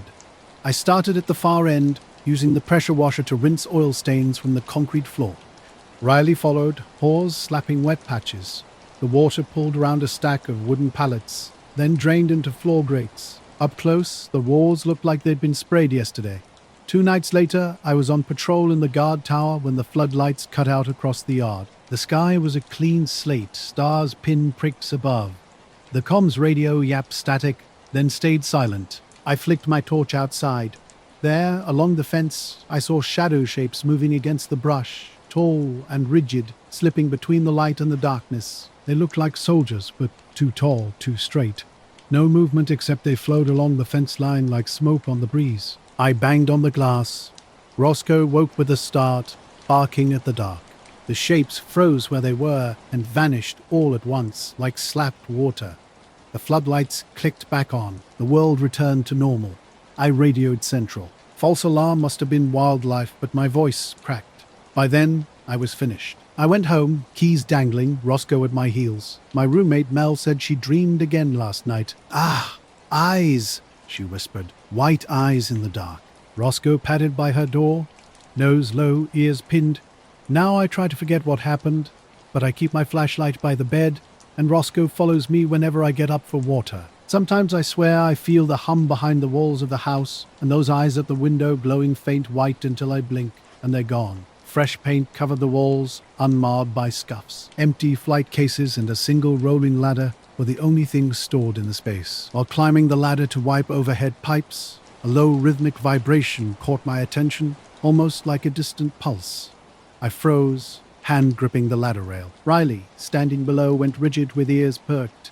"You hear that?" I called out, but my voice dissolved into the echo. The pulse vanished, leaving only the air handler's steady hum. Shrugging, I wiped my brow and descended. As I wheeled the ladder back, the lights began to flicker, bright, then dim. Suddenly, Riley barked and bolted toward the hangar door. I followed, but the door remained sealed. The scanner panel glowed an ominous red. No power. I patted Riley's head. The light switch by the door yielded nothing, but the overhead bulb unexpectedly snapped on, casting yellow light across the floor's center. My phone's battery icon blinked red, and radio static dissolved into silence on channel 3. Positioning the ladder near the crates, I grabbed a broom and started sweeping. My headlamp beam caught something at the shadow's edge, and I stopped mid-stroke. There, hovering silently 10 feet above ground, was a disc-shaped outline just past the stacked pallets. A perfect circle of solid darkness absorbed all light. A gossamer thin film shimmered across its surface, barely visible except when my light passed over its curve. Riley whined, nosing the air. The faint scent of burnt ozone hung around me. My gloved hand moved toward the object. Misty tendrils seemed to part before my fingers. I blinked, and the disc vanished. Sweeping my headlamp across the space revealed nothing but pallets, ladder, and distant wall. Riley circled me, a low growl rumbling in his throat. I backed away, sweeping methodically until the overhead bulb popped, flickered, and died. Darkness enveloped us. My phone was dead. Only Riley's red collar and sparse starlight under the hangar door provided any illumination. Feeling along the wall, my hand found the keypad. This time, it glowed green. The exit door groaned open, and we slipped through into the uncertain night. I slid out into the cool night, base floodlights snapping on behind me. The hangar door clicked shut with finality. As the scanner and radio re-engaged, the base's familiar hum settled back into place. A patrol ATV rolled by, its driver eyeing Riley and me. "Everything okay?" he called. "Just a flicker," I replied tightly. He grunted and rode off into the desert. I'd been ranching out here near Rachel for a decade. It's not glamorous work, but it's steady. That night felt different. I was checking the fence line just after sunset when Duncan, my Australian Shepherd mix, suddenly froze and let out a low whine. The air hung heavy with day's fading heat, the sky a dusty rose where Groom Lake sits beyond the horizon. Driving home, Riley slept in the passenger seat, snoring lightly. I kept glancing in the rearview mirror at Hangar D4's dark silhouette. The truck's dash clock blinked 12:03, though I was certain it was closer to 1 a.m. at home. I set the broom by the back door and checked on Riley. He stared at the hallway like remembering something. Sleep eluded me. I tossed and turned, convinced I saw soap-thin ripples on my bedroom wall when I blinked. Come dawn, I drove back to the base to drop off equipment. Peering through the tiny Hangar D4 door window revealed nothing. Empty, lights off, no disc, no scorched concrete, not even a greasy fingerprint where I'd reached out. Later, a mechanic in the weld shop asked if I'd lost sleep. I shrugged. Just a bad breaker, I think. Back home that night, I found my mop lying across the hallway floor like someone had dropped it in a hurry. I set it upright, Riley following my every move. I closed the door, turned off the lights, leaving only street lamp glow filtering through the window. Lying there, I listened for the hum, half expecting that thin shimmer to drift across the wall. Instead, I heard Riley's steady breathing and the quiet refrigerator downstairs. Normal, yet I felt the memory of something that didn't belong. A perfect circle, smooth and still, cloaked in impossibly thin film, gone in a blink, leaving nothing but ozone smell and a question I couldn't shake. I patted Duncan's side, his ears alert. Something felt off. The cattle were restless, lowing softly and shifting nervously. My flashlight swept across the brush, revealing nothing at first. Then I saw them. 3 figures moved between the feeder and far gate, impossibly tall and thin. Their limbs looked stretched, arms hanging past their knees, legs too long for their bodies. They stepped in perfect synchronization, causing the cattle to scatter. Duncan let out a low, urgent bark. The figures stopped and turned toward me. Where their faces should have been, there was only darkness, no features, just shadows where eyes would be. In a slow, unified motion, they raised an arm and began walking away, moving with an unnaturally smooth, almost gliding pace. "Hey," I called out, hoping for a response. Silence. They slipped between the pens and vanished into the low scrub. My heart raced as I crouched by the rail, Duncan staying close with his tail stiff. The cattle continued stamping and moving restlessly. When I shined the light down the trail, I saw only rock and sage. Then the lights appeared. At first, I thought it might be a patrol truck, but these beams were far too high, around 30 feet in the air. They blinked in a precise grid. 3 flashes, pause, 3 flashes, pause. This continued for minutes, hovering beyond my calf pastures. My watch read 8:12 p.m. The lights made no sound. No motor hum. No radio static. My phone showed no signal, and my truck was a quarter mile away by the barn. The figures reappeared at the edge of the blinking lights, their silhouettes sharp against the glow. They walked toward the lights, which pulsed brighter, as if acknowledging their approach. Something held me in place. My legs felt heavy and slow. Duncan whined, tugging at his leash, wanting to retreat. I let him lead me to the barn, sensing it was safer. Inside, the flickering lights reflected off the corrugated wall, creating dancing shadows. I grabbed the rifle from its rack, not expecting a confrontation, but needing something to steady myself.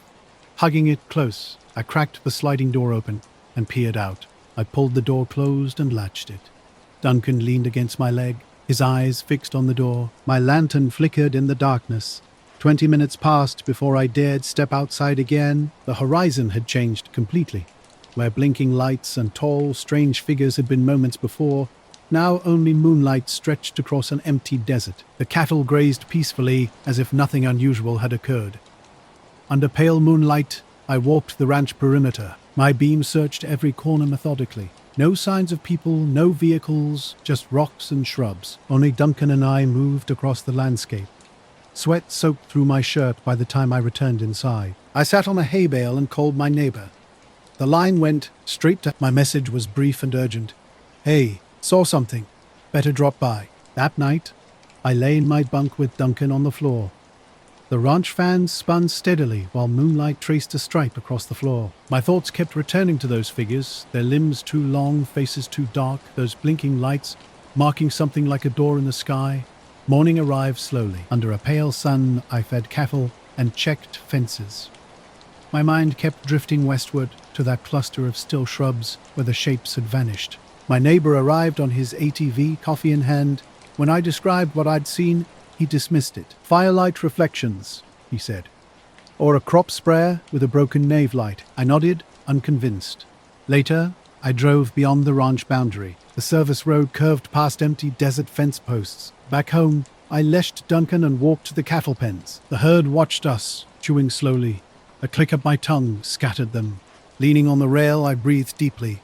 Every rustle of sage made me turn. The day was solid, full of color, no shadows stretched too thin. Tonight, I'll sleep on the porch. A lawn chair, a gun across my lap, Duncan at my feet. I'll watch the horizon for a flicker.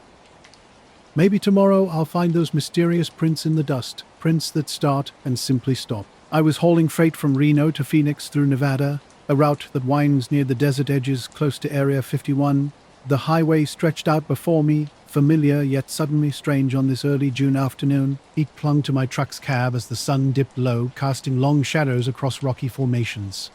A slight wind kicked up dust, and country music played softly on the radio. Nothing seemed out of the ordinary at first. Then I saw the convoy. About 10 trucks and armored vehicles sat motionless on the highway shoulder, engines off. This wasn't like the military convoys I'd seen before. Usually they keep moving, but these were frozen in place like stationary sculptures. I slowed down, scanning for signs of an accident or checkpoint. No flashing lights, no officers around, just vehicles perfectly aligned. The drivers and passengers stood in small groups, all facing the same direction, staring intently at something beyond the road. That's when I saw it. A massive orb suspended between two rock formations, about 100 yards from the highway. This wasn't like any aircraft I'd encountered. Its surface resembled a dull pearl glowing softly from within, pulsing with a quiet, steady light that shifted between pale blue and faint amber. Complete silence surrounded the scene. No engine noise, no mechanical hum, just the desert wind and soft rustle of scrub brush. The men near their trucks stood completely still, as if the orb had stolen their ability to move or speak. Something felt profoundly unreal. I glanced at my dashboard, checking that everything was normal. The gauges remained steady, the radio only producing static.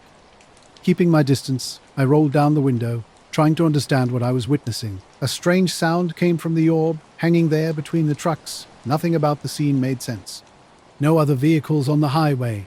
No movement except the frozen men standing motionless near their vehicles. Slowly, the orb began to rise, its pulsing light dimming. The men near the trucks suddenly snapped out of their trance, shifting and moving. Engines roared to life, and the convoy rolled on as if nothing unusual had happened. I remained behind, watching where the orb had been until it vanished completely, leaving only the desert and the fading sun. When I pulled back onto the highway, it was like the entire incident had been wiped clean. No emergency crews arrived. No radio traffic mentioned anything. At a gas station a few miles down the road, the clerk looked at me like I was crazy when I asked about the military convoy. I checked my watch. An hour had passed, but it felt like mere minutes. Night fell quickly, the light fading. I kept thinking I should call someone, but the words wouldn't come. That night in a motel near Bay, I stared out the window at the stars. The desert felt unnaturally quiet, holding its breath. Roscoe, my dog, usually restless in new places, was eerily calm beside me. I kept scanning the horizon for lights or signs of the orb's return. Nothing came. The next morning, the convoy had vanished. No tracks, no signs on the road. Just me, Roscoe, and the empty desert stretching out as it always had. I couldn't explain what I'd seen. Maybe a military experiment or something entirely different. But it wasn't just a routine truck stop. There was a weight to that moment, a deliberate silence, as if the desert had been waiting for something we weren't meant to notice. For the rest of the trip, I kept looking over my shoulder, wondering if I was being watched. Was whatever it was still out there, just beyond the edge of the road.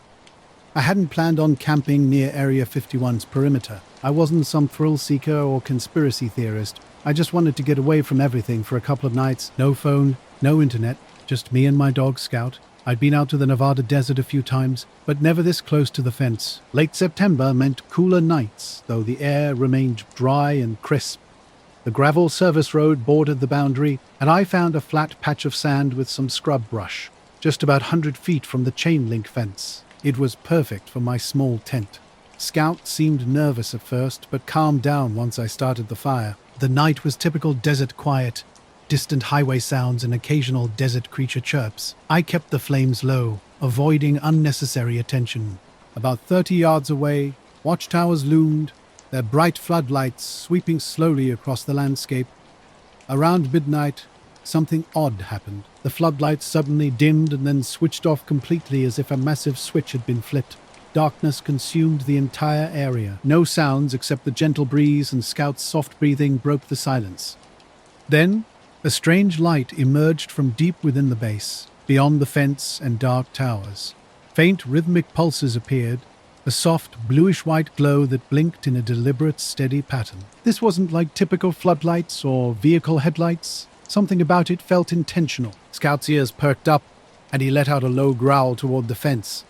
The light pulses continued for about 3 minutes, sometimes fading almost to nothing before brightening again. I tried counting the rhythm, but its irregularity confused me.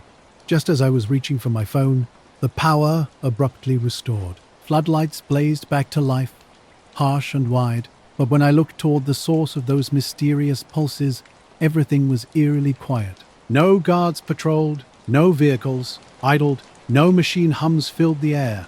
The entire sector seemed suspended in stillness. I watched for nearly an hour, but nothing moved. Scout remained tense, staring intently at the fence, as if he could see right through it. I've lived out here on the outskirts of Rachel, Nevada, for most of my life. My family's ranch is maybe 6-7 miles from that fenced-off government patch everyone calls Area 51. Most folks around here don't like to talk about what goes on near the base, but I've seen things over the years that I can't explain. I'm not the type to spin wild stories, but what I'm about to say is real, even if I don't fully understand it. For a while now, we've had these helicopters unmarked, no logos or numbers, that come out after dark. They're loud when they fly in low and slow, patrolling just above the desert scrub. But sometimes they'll suddenly stop and hover so quietly that you could hear a pin drop if it wasn't for the faint whir of the blades. It's weird the way they move. That night was different. Something happened. Maybe it was a glitch or some kind of equipment test. The desert night returned to its usual quiet. The next morning I woke early, sipping coffee outside my tent. Scout was sniffing around, digging a little here and there. When I looked down at the sand near where I'd been sitting the night before, I saw something that made my skin crawl. Several perfectly round burn marks in the sand. They were maybe the size of a dinner plate, blackened in the center with rings fading out to the edges. They didn't look like campfire scorch marks or anything from my stove. No rocks or fire pits nearby. Just these odd circular burns in an otherwise untouched patch of sand. I walked along the fence line, scanning for footprints or tire tracks. Nothing but my own tracks and Scout's paw prints. No sign anyone had been near us. No vehicles, no footprints from guards. I packed up and left right after breakfast. I didn't want to stick around. Something about those burn marks and that blackout didn't feel right. Like I'd been watched, maybe tested without knowing it. Back home, I tried looking up if anyone else had seen strange lights or power glitches near the base, but there's never any official word. I kept the photos I took of the burn marks, but the images didn't capture the way they looked in person. Oddly precise, almost unnatural. Sometimes at night, I swear I can still see those pulses in my mind, slow and steady, coming from somewhere just beyond the fence. And Scout won't sleep near me without keeping his ears up as if whatever it was out there left something behind. The desert was quiet, just past midnight, with only an occasional breeze breaking the stillness. I was out checking on the herd near the eastern fence line, closest to the base where helicopters had been buzzing earlier, but now was silent. My old border collie Rufus was with me, lean and sharp-eyed, pacing nervously with his ears pinned back. The moon was a thin sliver, barely casting light across the landscape. That's when I saw it. A figure standing just beyond the barbed wire, maybe 50 yards out. At first I thought it might be a base guard, but something was different. The shape was tall, around 6.5 feet, and completely motionless. Not a twitch, no shifting weight, no sign of breathing, just standing there like a perfect statue. I called out softly, "Hey, you out there!" "Nothing." Rufus growled low and pulled at the leash, trying to back away. As I squinted to make out details, I noticed something strange. The figure's edges seemed too smooth, wrapped in a skin that didn't reflect moonlight normally. It didn't resemble any uniform or clothing I recognized. After a few minutes, it simply vanished. Not walked away, but erased. 1 second present, the next gone. My heart raced, and Rufus barked sharply. I searched the area for an hour, sweeping flashlights across the desert floor, but found no footprints or tracks. The sand remained untouched except for our own marks. In the weeks following, the cattle started behaving oddly. Normally calm at dusk, they became skittish, constantly watching the fence line and jumping at shadows. Then I noticed several cattle missing from different parts of the ranch. No coyote tracks, no mountain lion signs, just gone. That figure still haunts me, standing perfectly still against the night sky, as if listening or watching something I couldn't understand. The fence line always felt strange to me, especially after those nights when livestock vanished without a trace. No blood, no signs of struggle, just gone. I checked with neighbors, but no one else reported missing animals. The numbers told a story I couldn't ignore. During one night walk with Rufus, I heard that worrying noise again. Helicopters circled low, then one stopped directly overhead, silent as a ghost. A quick flash of light burst from the base, like a distant camera or spotlight. For a moment, the helicopter seemed to shimmer and bend, almost like a heat mirage. Rufus froze and whimpered, and despite wanting to move, something kept me rooted to the spot. The helicopter hung motionless for what felt like forever before vanishing into the night, without a sound or warning. Since then, everything changed. The nights grow longer, the desert colder and quieter in ways that defy explanation. I don't bring friends out here anymore. Rufus never leaves my side, and I've never reported any of this to authorities. Honestly, I'm not sure I want to know more, but every night when the helicopters return and the fence line falls silent, I feel watched. Whatever that thing was, it's still out there, just beyond reach, waiting. My job at the base near Groom Lake area, 51 to everyone else, wasn't your typical security gig. 5 years of late shifts, staring into the desert, watching for anything unusual. Standard protocol meant monitoring the perimeter, checking fences, and reporting trespassers or wildlife. But sometimes the rules shifted without warning. One day, routine rounds transformed into orders to watch the skies. No explanations, no extra patrols, just watch. We called them blackout shifts. Inside the compound, lights dimmed. Radios fell silent except for whispers. The usual machine hum seemed to fade into nothing. That particular night from the east observation tower, looking out over the desert, something felt different, completely different. Early spring around 2 in the morning, the desert night was typical, clear, dry, and cold. The stars blanketed the sky, the Milky Way stretching like a bright ribbon overhead. I was accustomed to the occasional coyote howl and distant sound of low-flying planes across the salt flats. That night was different. Suddenly, dozens of glowing orbs appeared, hovering silently in the sky. My first thought was a military training exercise, maybe flare tests or drone operations, but their movement defied explanation. These orbs shifted with impossible precision. They transformed from tight clusters to long lines, reminiscent of migrating birds, yet completely silent and unnaturally smooth. No engine noise, no blinking lights, no radio communication interrupted the eerie stillness. Their most bizarre characteristic was how they bent light. Looking directly at them, they shimmered like desert heat waves, but steadier and more solid. They would flicker out momentarily, then reappear slightly displaced. Though they seemed to lack physical mass, their presence was undeniable. I attempted to report the incident, but communication systems were dead, just static and an unnatural silence. The entire base seemed to be holding its breath. For about 20 minutes, I watched as the orbs drifted toward the northwest horizon, eventually disappearing behind the mountains. Grabbing my binoculars, I scanned the area. The radars showed nothing. Absolutely nothing. When I reported the incident through official channels the next day, the response was generic. Unidentified aerial phenomena consistent with classified aircraft testing. Other nights followed similar patterns, shifts where we'd simply watch the sky, sometimes the orbs returning, sometimes not. always with that same light-bending quality and profound silence. My team tried to dismiss or joke about the encounters, but I knew what I'd witnessed. These weren't drones, flares, or any military craft I'd ever encountered. They moved with an almost living quality, precise, smooth, existing in a state between alive and not alive. After leaving the base, I found myself constantly scanning the night sky, half expecting those orbs to reappear. They never did. But the memory remained, a persistent mystery that defied explanation. When the desert night settles just right and everything goes completely still, there's something out there, not threatening, just present, watching. I'm not spinning wild tales about abductions or hidden conspiracies. These are simply moments spent staring into the vast, silent sky, sensing something others seem to miss. My time at Area 51 lasted just over a year, mostly on security, not the kind of job you chat about at dinner parties. I managed checkpoints, running biometric scans to ensure nobody entered without proper authorization. Those machines were supposed to be foolproof, but they weren't. Not entirely. One particular checkpoint near the back gate led to a restricted zone few knew existed. The biometric scanners boasted top-tier technology, retina scans, fingerprints, voice recognition, plus some proprietary tech that never made complete sense to me. Higher-ups claimed it was state-of-the-art, but the reality was different. Sometimes the scans simply didn't cooperate. We're not talking about standard errors or retry prompts. These were deeper glitches where sensors would inexplicably freeze or refuse to capture data. The machines would reject people seemingly at random. Occasionally, they'd block individuals with valid clearances while accepting unauthorized personnel, the kind of malfunction that made you want to quit on the spot. That checkpoint always felt different.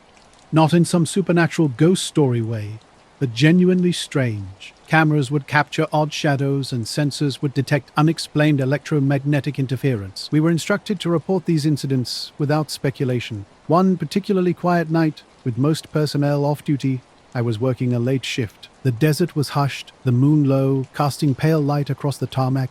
A cloudless sky sparkled with pinprick stars. Around 2:30 a.m. an alarm triggered on my console.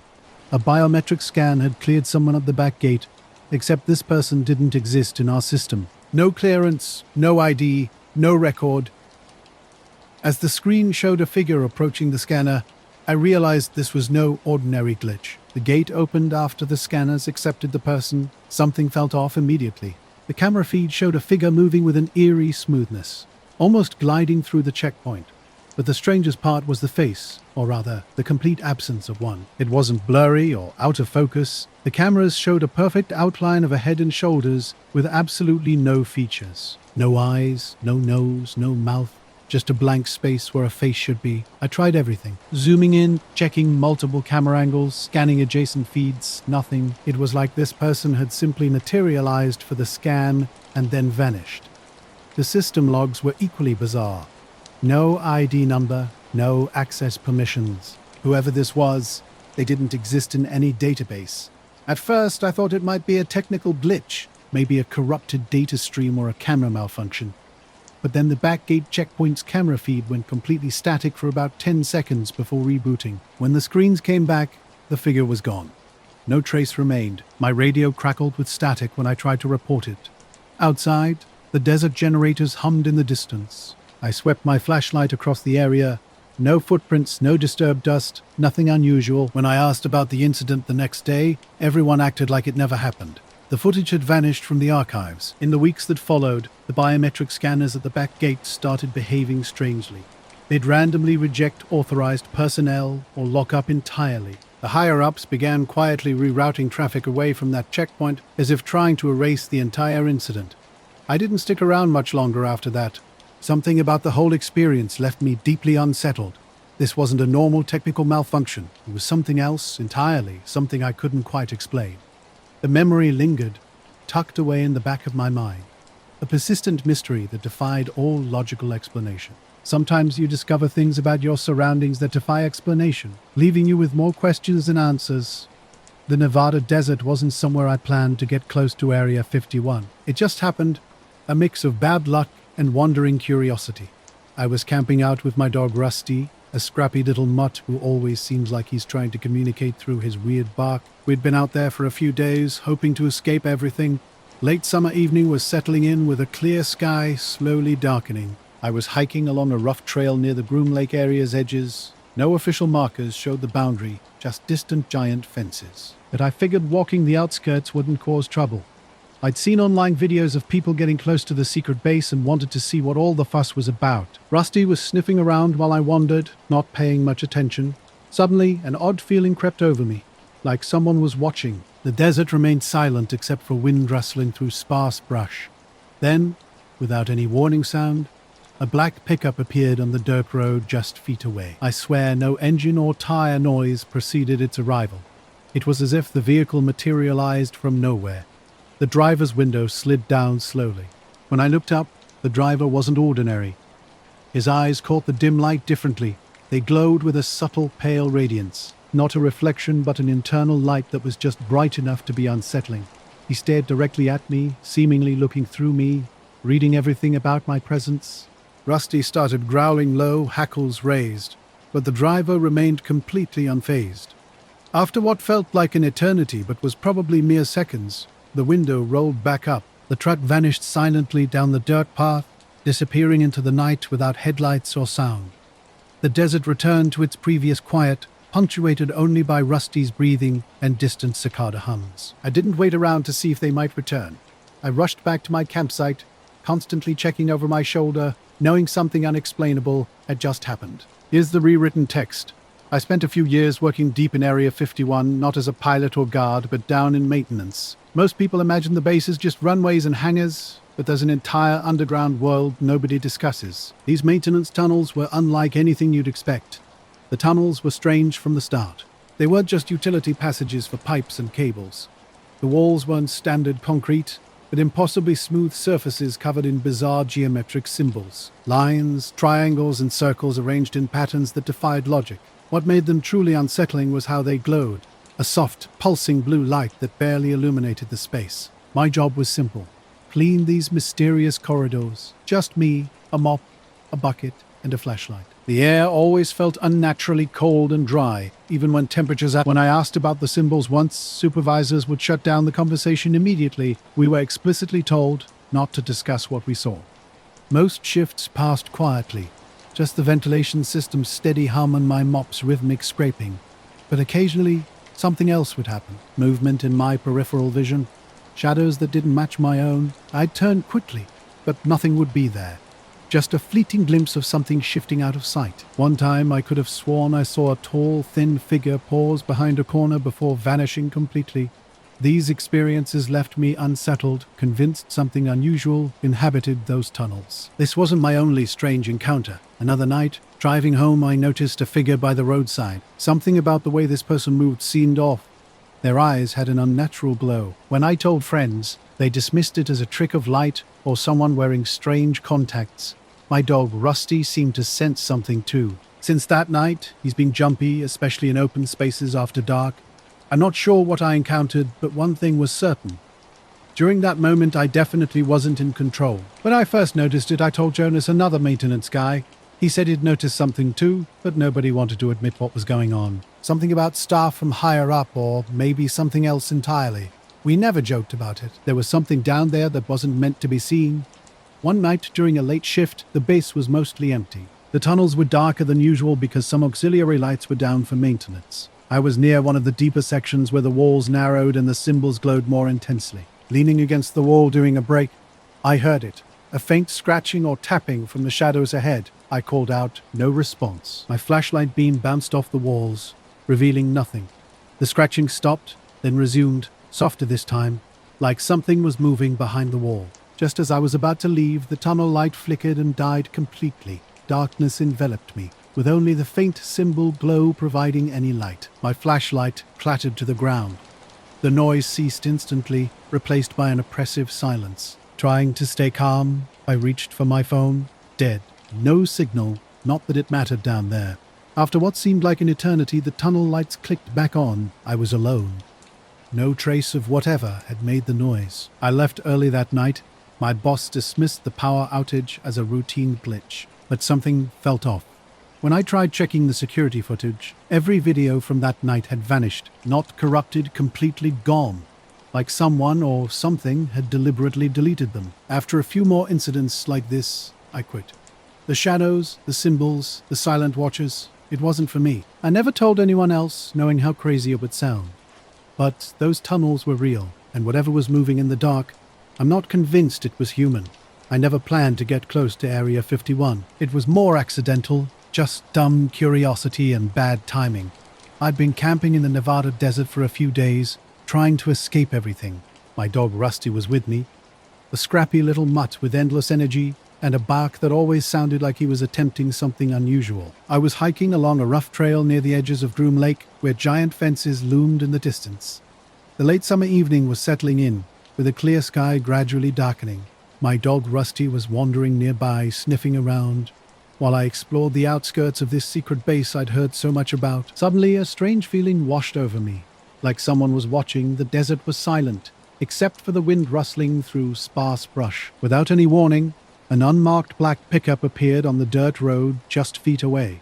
I swear it was like the truck materialized out of nowhere, with no engine sound or tire noise. When the driver's window rolled down, I saw something that immediately felt wrong. The man inside stared directly at me with eyes that seemed to glow from within, a pale, eerie light that was subtle but unmistakable. It wasn't a reflection, but something else entirely. His gaze was intense, as if he could see right through me. Rusty began growling low, his hackles raised, but the driver didn't react. He just kept staring, completely motionless. After what felt like an eternity but was probably only seconds, the window rolled back up. The truck then disappeared down the dirt path, silent as it had arrived. No headlights, no sound. When I got back to my campsite, I was shaken. The encounter kept replaying in my mind.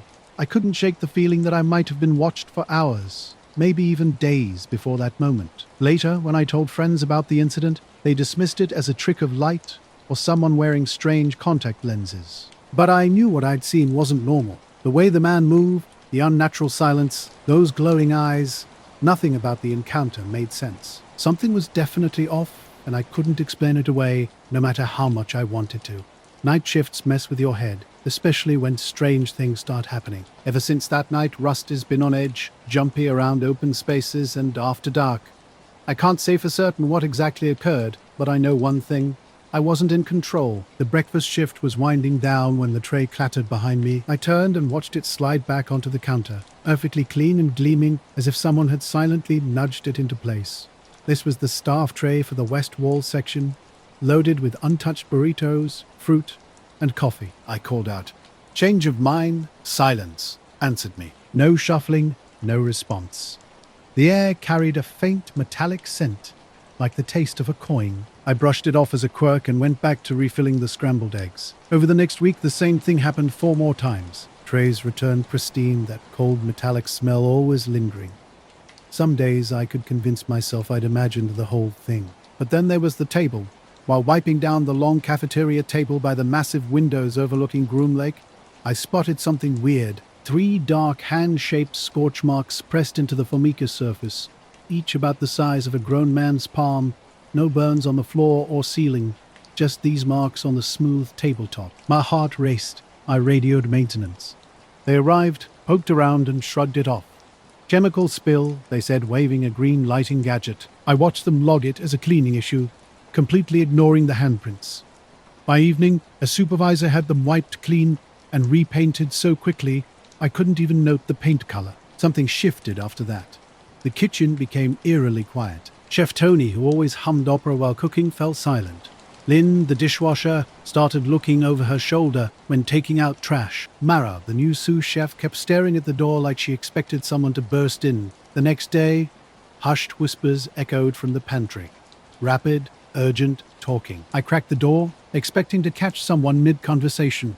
Empty. Just the cooler's hum and distant plate clanging. That night, I left late, rolling my cart through the silent kitchen. The hallway lights flickered, casting uneven shadows as the freezer door creaked.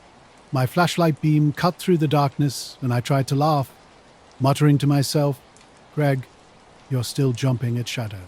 When I reached for the freezer handle, my breath fogging the light, I stopped cold.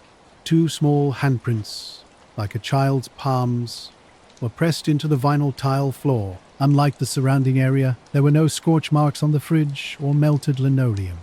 I snapped a photo with my phone. The flash briefly illuminated the corridor before cutting out, and in the image, the tiles looked completely normal. I left the walk-in door open, watching the hallway until my cart rattled into the kitchen. A quick text to Tony, "Did you see footprints by freezer?" Weird handprints. No response came. By morning, the freezers were unplugged for maintenance, and the hall was sealed off. No one mentioned anything. The supervisor claimed some overnight electrical issues and standard precautions. Within a week, the staff lunch roster had shrunk dramatically. People called in sick or transferred to different positions. Mara, with a tight smile and complaint of a headache, disappeared the next day. An afternoon request sent me to the North Tower with dinner trays. The door was slightly ajar, the room dark. I entered, set down the trays, and turned to leave. Suddenly, the lights flashed on. 6 empty chairs surrounded a metal table. The trays were back on the counter, exactly as I'd placed them. A thick, iron-like smell filled the air. A soft click. The door swung shut on its own. I stood listening to my own breathing before backing out, stumbling over the threshold. The door locked silently behind me. No one was in the hallway. My radio produced only static when I called for help. I banged on the door until the supervisor responded. When the door finally opened, it was empty. No trays, no scorch marks, nothing unusual, except the persistent metallic smell clinging to my clothes. That night, I secretly reviewed the daily logs. Every incident, returned trays, handprints, strange power fluctuations, was logged under operator error. Nobody had reported the hallway marks or the locked door. I was beginning to question my own sanity. The midnight shift at the little store was quiet until the door swung open. A man walked in, dripping wet from the hard rain bouncing off the pavement. I dropped the pump handle and moved closer. My border collie Java burst from behind the counter, bristling at the stranger who leaned against the windshield wiper fluid display. Water streamed from his jacket. "My car stalled," he said, his voice rough. Out past the hills, near an old service road. He didn't offer a name, just stared at the ceiling with wild eyes, shaking rain from his hair. I handed him a towel. Java whined, nosing at his boots. The man glanced down and managed a half smile. I poured black coffee without sugar. Steam curled into the fluorescent light as he sipped. There was a light floating over the desert, he said. Glowing yellow-green, just hovering above the wash. My engine died as soon as I drove under it. He set the cup down, condensation sliding along its sides. I tried the radio, nothing but static. My phone was dead. Outside, the storm rattled the corrugated awning. He looked real enough. Mud on his jeans, cuts on his knuckles. I wanted to ask more, but he seemed finished talking. When I called the sheriff's office, the line crackled. "Traffic's rough," the dispatcher said. "Call back in the morning." Java kept nudging the man's leg. Finally, he muttered, "Thanks," and drifted back into the night without another word. Weeks earlier, a different scene played out at another job. The kitchen felt enormous, fluorescent lights blazing. My dog Bramble refused to enter, barking at darkened windows with no threat outside. I closed every blind and turned on all lights. Sleep came in fragments. I dreamt of the cafeteria, trays sliding off counters by themselves, ghostly handprints glowing on every surface. When I woke, my apron lay wet with sweat on the floor. I called in sick and submitted my resignation before dawn. Pulling Bramble along the gravel road toward town, I left the base behind. The cafeteria remained pale and silent under the desert sky. I knew its smells and marks would persist long after my departure. The rain had stopped that morning, and the desert carried the scent of wet sage. My old pickup rolled down the service road. With Java curled in the passenger seat, ears pressed back as we hit the dirt, the tracks the man had mentioned drew my attention, and I scanned for ruts where asphalt gave way to sand. A mile out, I spotted them. Deep grooves veered off the road toward the wash. I parked and stepped out onto ground, softened by rain. Droplets clung to every brush stem as I followed the tracks, Java quietly padding beside me. The trail ended abruptly at the edge of a broad, shallow wash. No skid marks, no indication the driver had turned around. Just tracks stopping as if the truck had simply vanished. I swept my flashlight across the wash bed. Smooth sand, small stones, a few lizard tracks, but no sign of a vehicle or person. Java's tail stiffened as he sniffed the air, and an uneasy feeling crept over me.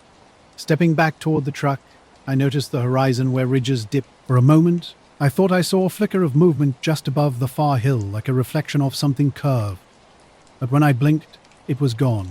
Driving toward town, the side mirror revealed the service road stretching longer with each glance. as if I'd never traveled it before. By the time I crested the last rise, the gas station sign was barely a speck in the distance. At the pumps, Java jumped down and sniffed at tire tracks leading to the island. They began as if he'd driven straight off the lot. Kneeling, I traced the tracks with my finger. They ended under the passenger door where Java sat. Inside, I discovered the coffee cup the man had used, still half full and lukewarm on the counter. I picked it up, testing its weight. Java circled behind me with a low grunt. Setting the cup down, I wiped its rim. The aroma was grassy and faintly sulphurous. An hour passed as I replayed the night in my mind. The rain, the stranger's soaked jacket, that glow he'd described. Thoughts of driving back out faded as my legs felt like lead. That afternoon, I closed early and headed home. Java slept against the seat. En route, I passed the sheriff's deputy on patrol and rolled down the window to ask about missing person reports. He shrugged. Desert folk come and go. No one's called it in. At home, I called Carrie to say I'd be late. Java perked up when I hit the driveway. The house was filled with the smell of dinner, curry and onions. I ate rice and lentils in the kitchen, steam rising in the lamplight, while Java lay at my feet, head resting on my boot. Outside, the empty road wound towards distant hills, no lights breaking the desert night's stillness. Later, I spread local maps across the table, tracing the service road in the wash, searching for any mention of strange occurrences, ghost trucks, desert mirages, unexplained events. But there was nothing concrete, just whispers and rumors. Bed called, and Java jumped up beside me, tail thumping softly. I clicked off the lamp, the man's wide, frantic eyes replaying in my mind. The way those tracks simply stopped in the sand haunted me. Sleep came fitfully. Twice I woke to Java's gentle whimper, catching what might have been a pale glow drifting across the yard, though it was likely just the streetlight shifting behind curtains. Morning brought a discovery. By the gate, a single footprint pressed into the gravel. Boot tread, mud still clinging. I checked Carrie's boots near the door, clean. Stepping into the print, I felt its cool dampness, as if recently made. No rain had fallen overnight. Java and I circled the print like detectives, noting its direction pointing toward the desert hills where my pickup had stalled. Inside, coffee trembled in my hand. I renamed the service road on the map the Vanishing Track. Questions swirled. How and why did that man fade into the night? He'd left marks everywhere, on the road, the map, deep in my thoughts. Something lingered out there where soft sand meets tire tracks and engines inexplicably die, a light hovering just beyond the hills. The 2 lanes skirting Groom Lake stretched before us, our old Subaru Outback coughing in the desert heat. Windows down, Will and I drove late into the night. At 11:47 p.m., the dashboard clock glowing, the headlights began their strange dance, flickering, dimming until the yellow line barely visible. I eased off the gas. You see that? Will's voice seemed distant, underwater-like. Lights brightened, then darkened again. The engine stalled, gauges dropping to 0. My fingers flexed on the steering wheel. The desert silence pressed against us. I twisted the radio dial, but only static answered. Blue stations had faded, leaving nothing but white noise. The dial felt gummy and unresponsive under my fingers. Through the open window, our words disappeared into the vast emptiness. Ledger, our lanky whippet greyhound mix, lay curled in his bed on the passenger seat. His ears flickered, and he looked up with wide eyes, head tilted as if hearing something beyond my perception. I killed the headlights, letting darkness settle around us. 50 yards ahead, a soft white-green glow materialized, like bioluminescent creek algae, but steady and unblinking. Suspended impossibly above the asphalt, it hovered as if hung by invisible wires. My throat went dry, the orb pulsed once, then brightened dramatically, casting long shadows beneath our car.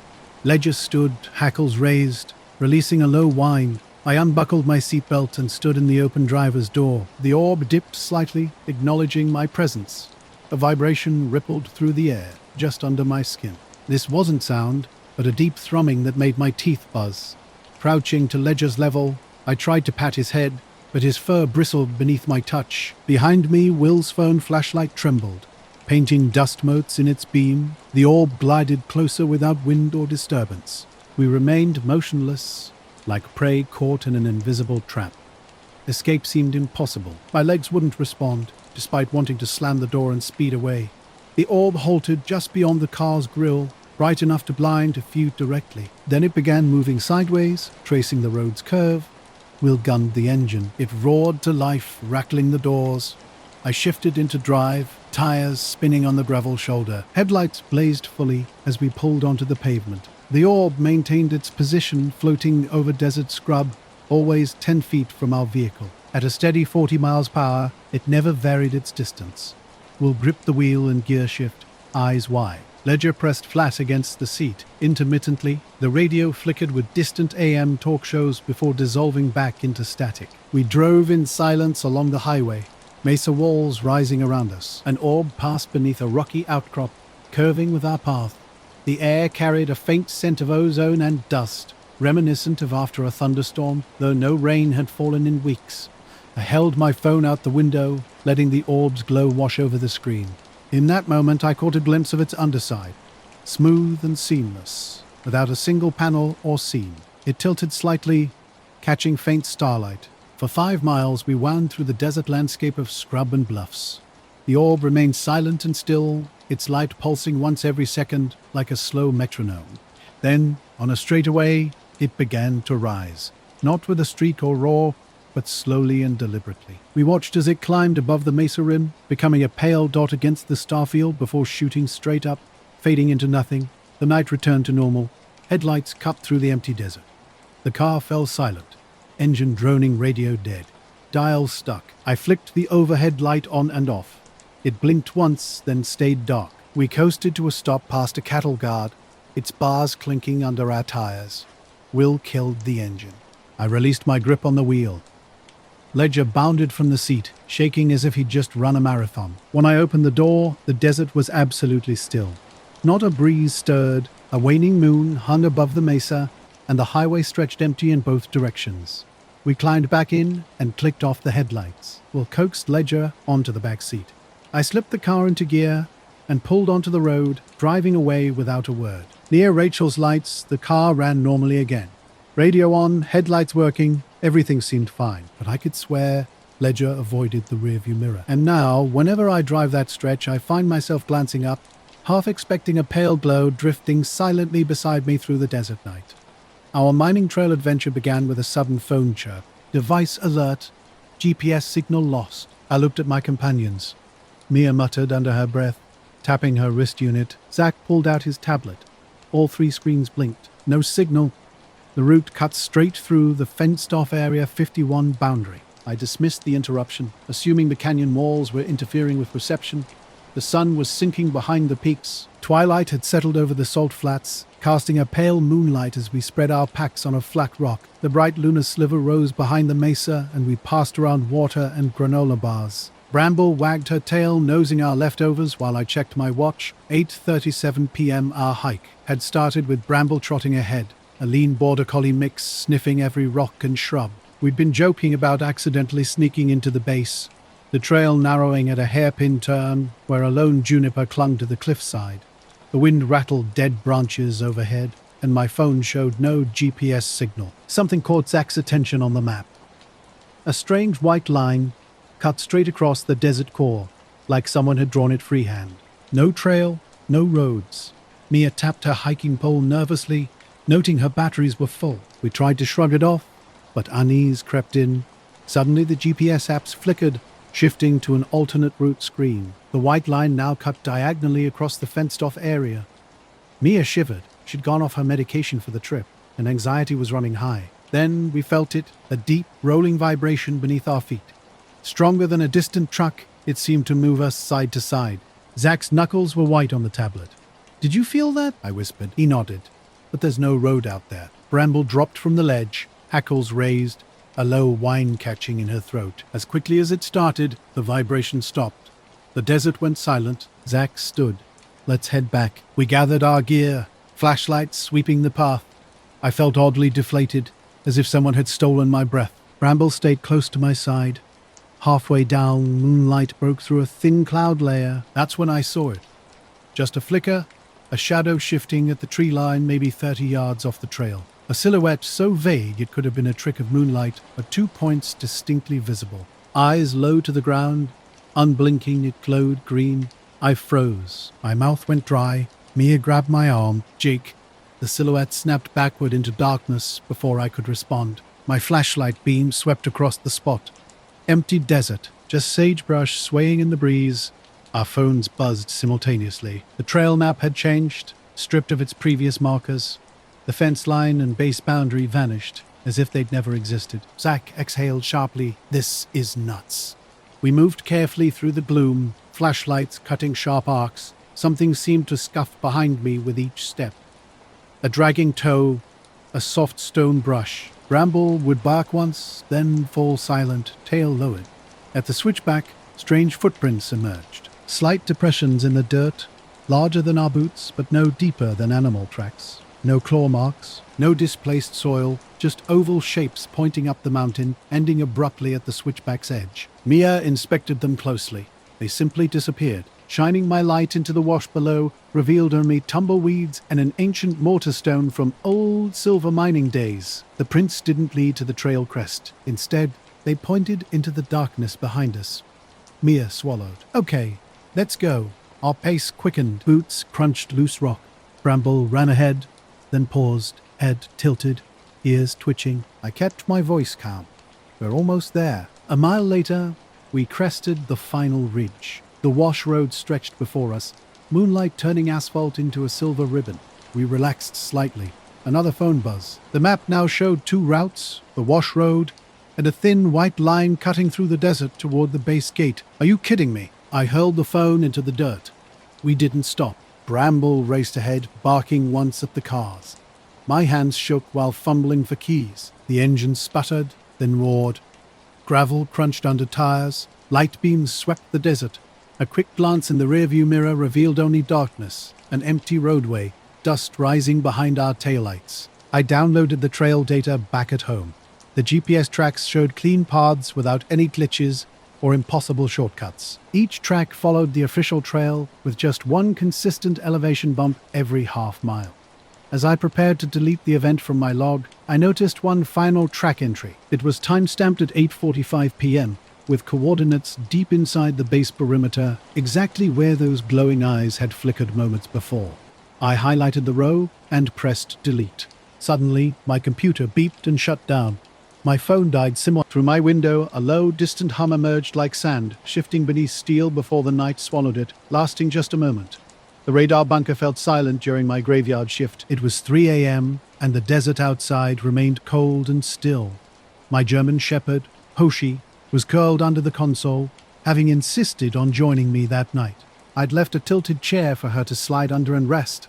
The screen flickered once, revealing a perfect soft grey circle against the black background. Too perfectly round to be a storm cell or bird formation, it zipped in from the south edge, paused precisely for 2 seconds, then shot eastward at a speed that would destroy any known aircraft's wiring. I leaned closer, squinting at the small 3-pixel blip.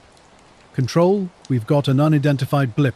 I keyed the mic. A crackle, then silence. My radio was dead. I toggled panels, no interference lights, no alarms. Everything appeared normal. Hoshi, you seeing this? She lifted her head, ears forward, then the pulse return was clean, a perfect echo with no trail or debris field. As I attempted to plot a course, data lines went dead. The blip vanished, only to reappear moments later on the west edge, following the same pattern.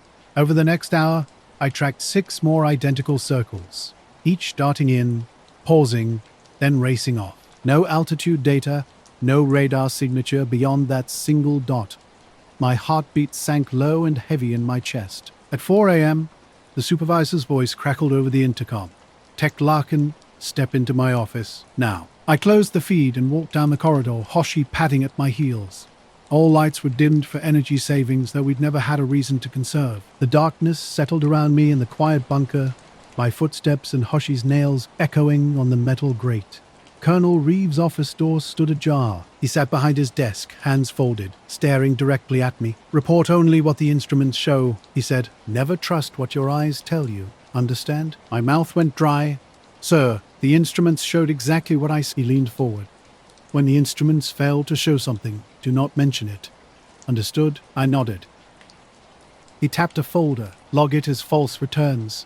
End of conversation. Back at the console, I hesitated before punching in the false returns code.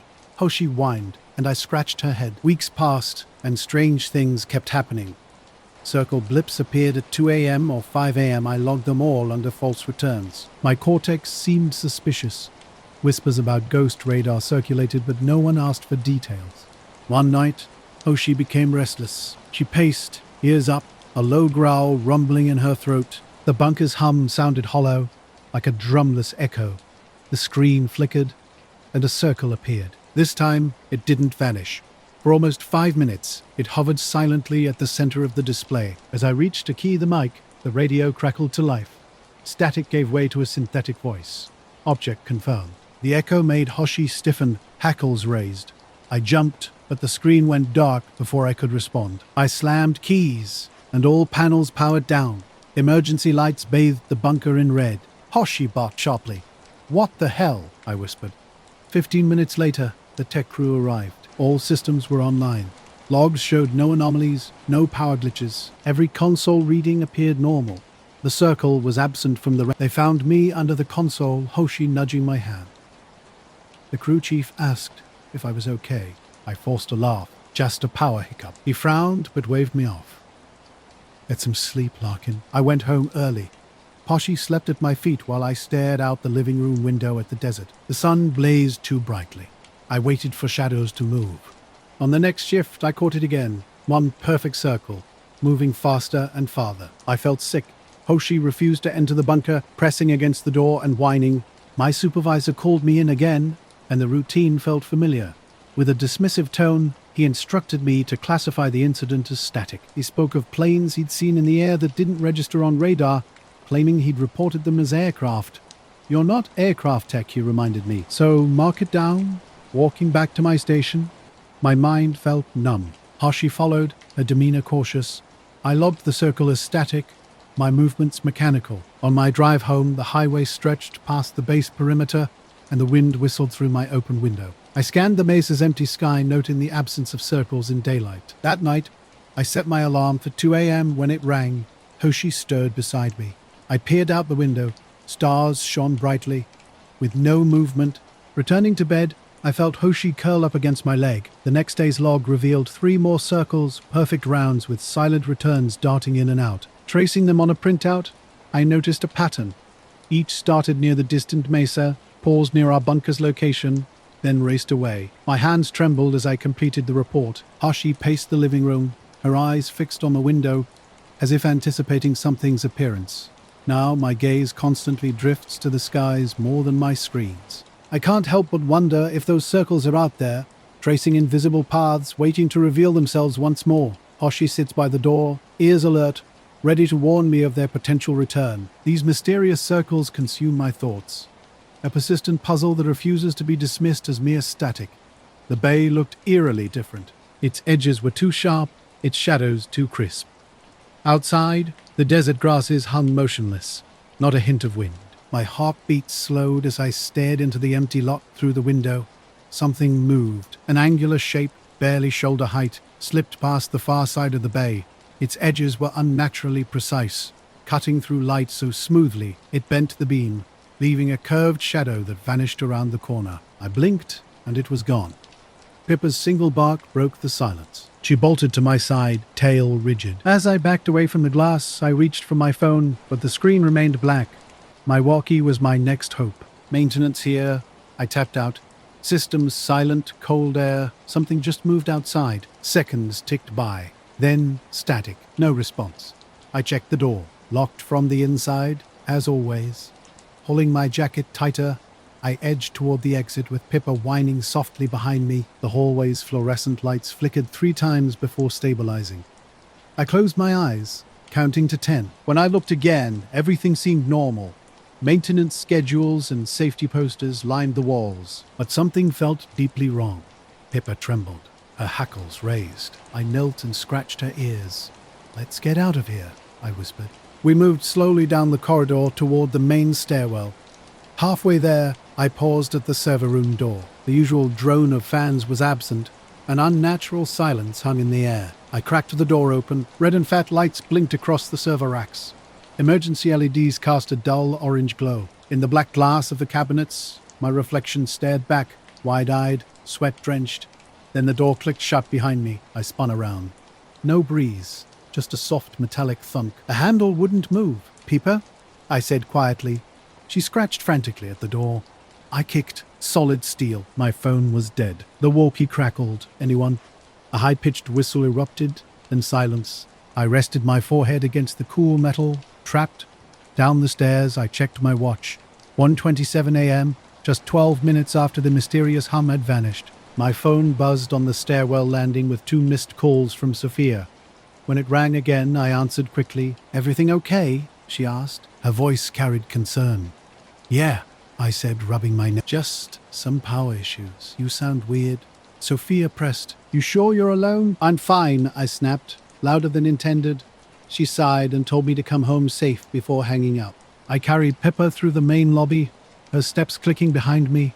Security cameras watched from every wall. The monitors above the desk showed empty hallways, and the bay doors remained tightly shut.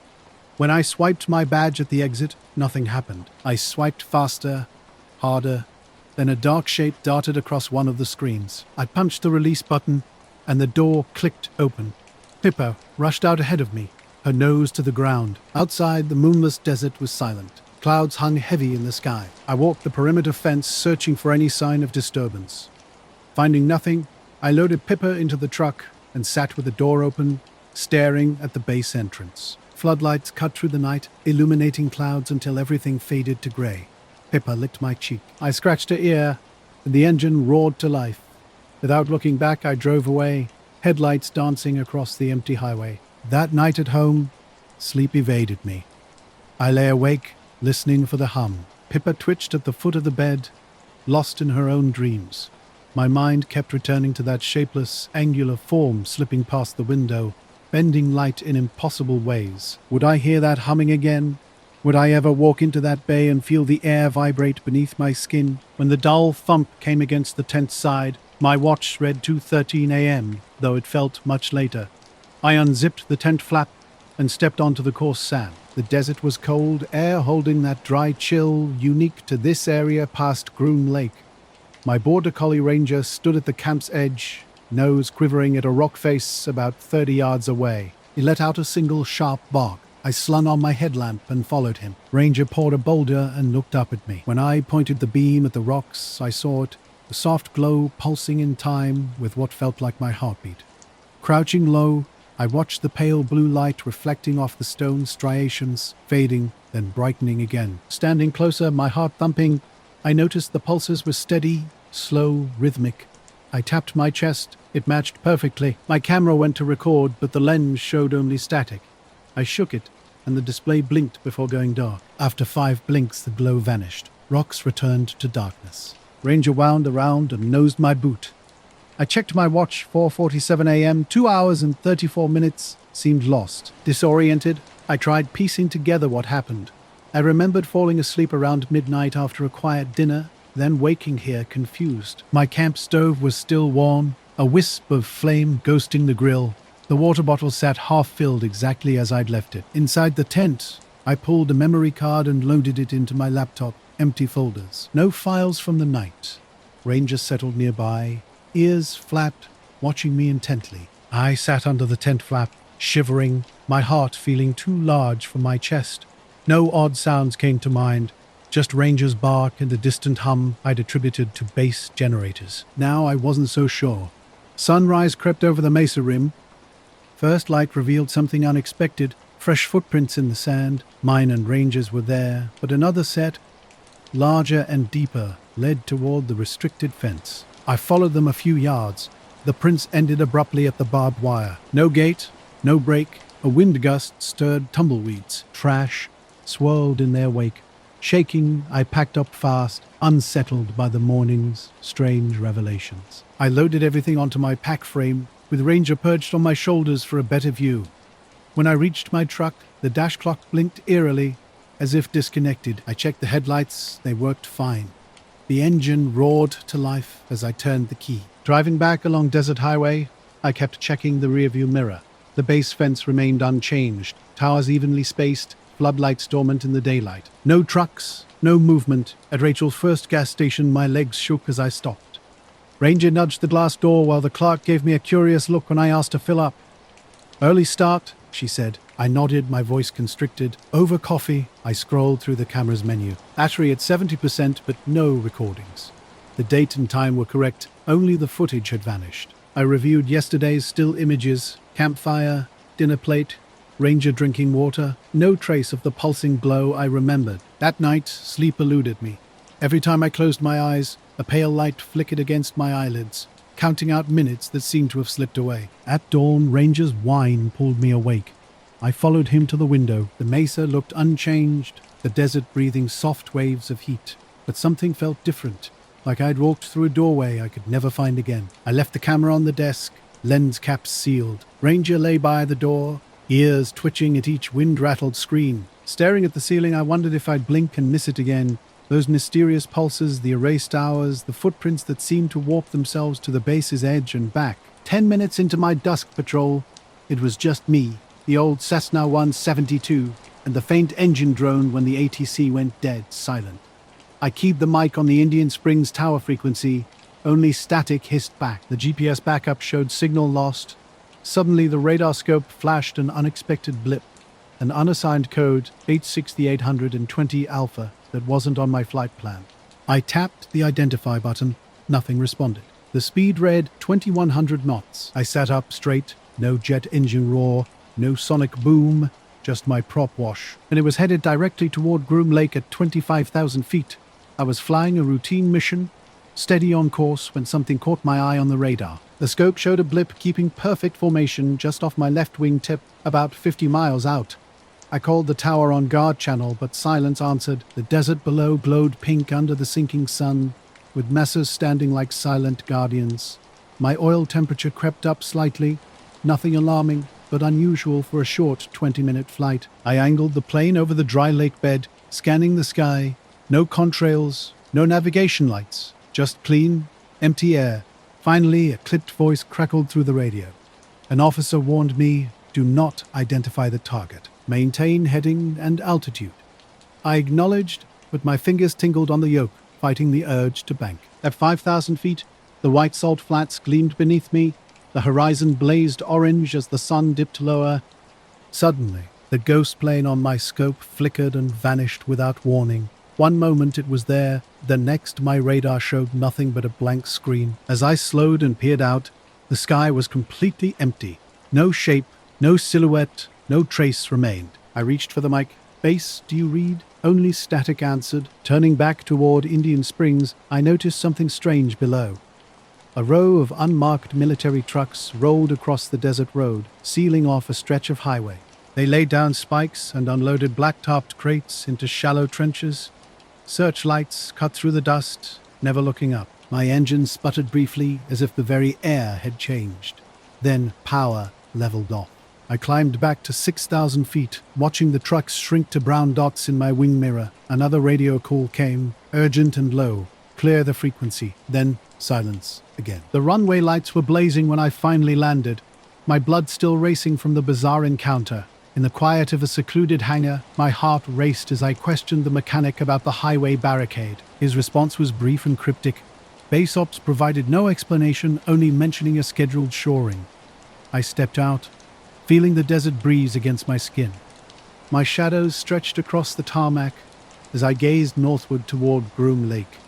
Nothing seemed out of place, except for that fleeting radar blip lingering in my memory. Later that night, I brewed coffee on the patio with Huckleberry, my big yellow lab whose snores rival a tractor's rumble. He nudged my boot while I scanned the sky. Pinprick stars remained unchanged, with no strange lights or unexplained movements hovering overhead. I reviewed my flight log meticulously. No errors, no unusual annotations about ghost targets, just standard entries tracking time, altitude, and fuel consumption. The radar recording had been wiped completely clean, leaving no trace of the earlier anomaly. Huckleberry followed me inside, and I locked the door. My radio scanner continued to hiss, static across every channel. One final cup of coffee in hand, I stepped onto the porch. The desert sprawled before me, silent and empty. As I prepared for bed, the mysterious hum that had briefly interrupted my routine remained absent. I drifted off, pondering whether I would ever encounter that unexplained phenomenon again. I apologize, but it seems like the original text you intended to share is missing or incomplete. Could you please provide the full text you would like me to rewrite? I'm ready to help you restructure the paragraph while maintaining its original meaning.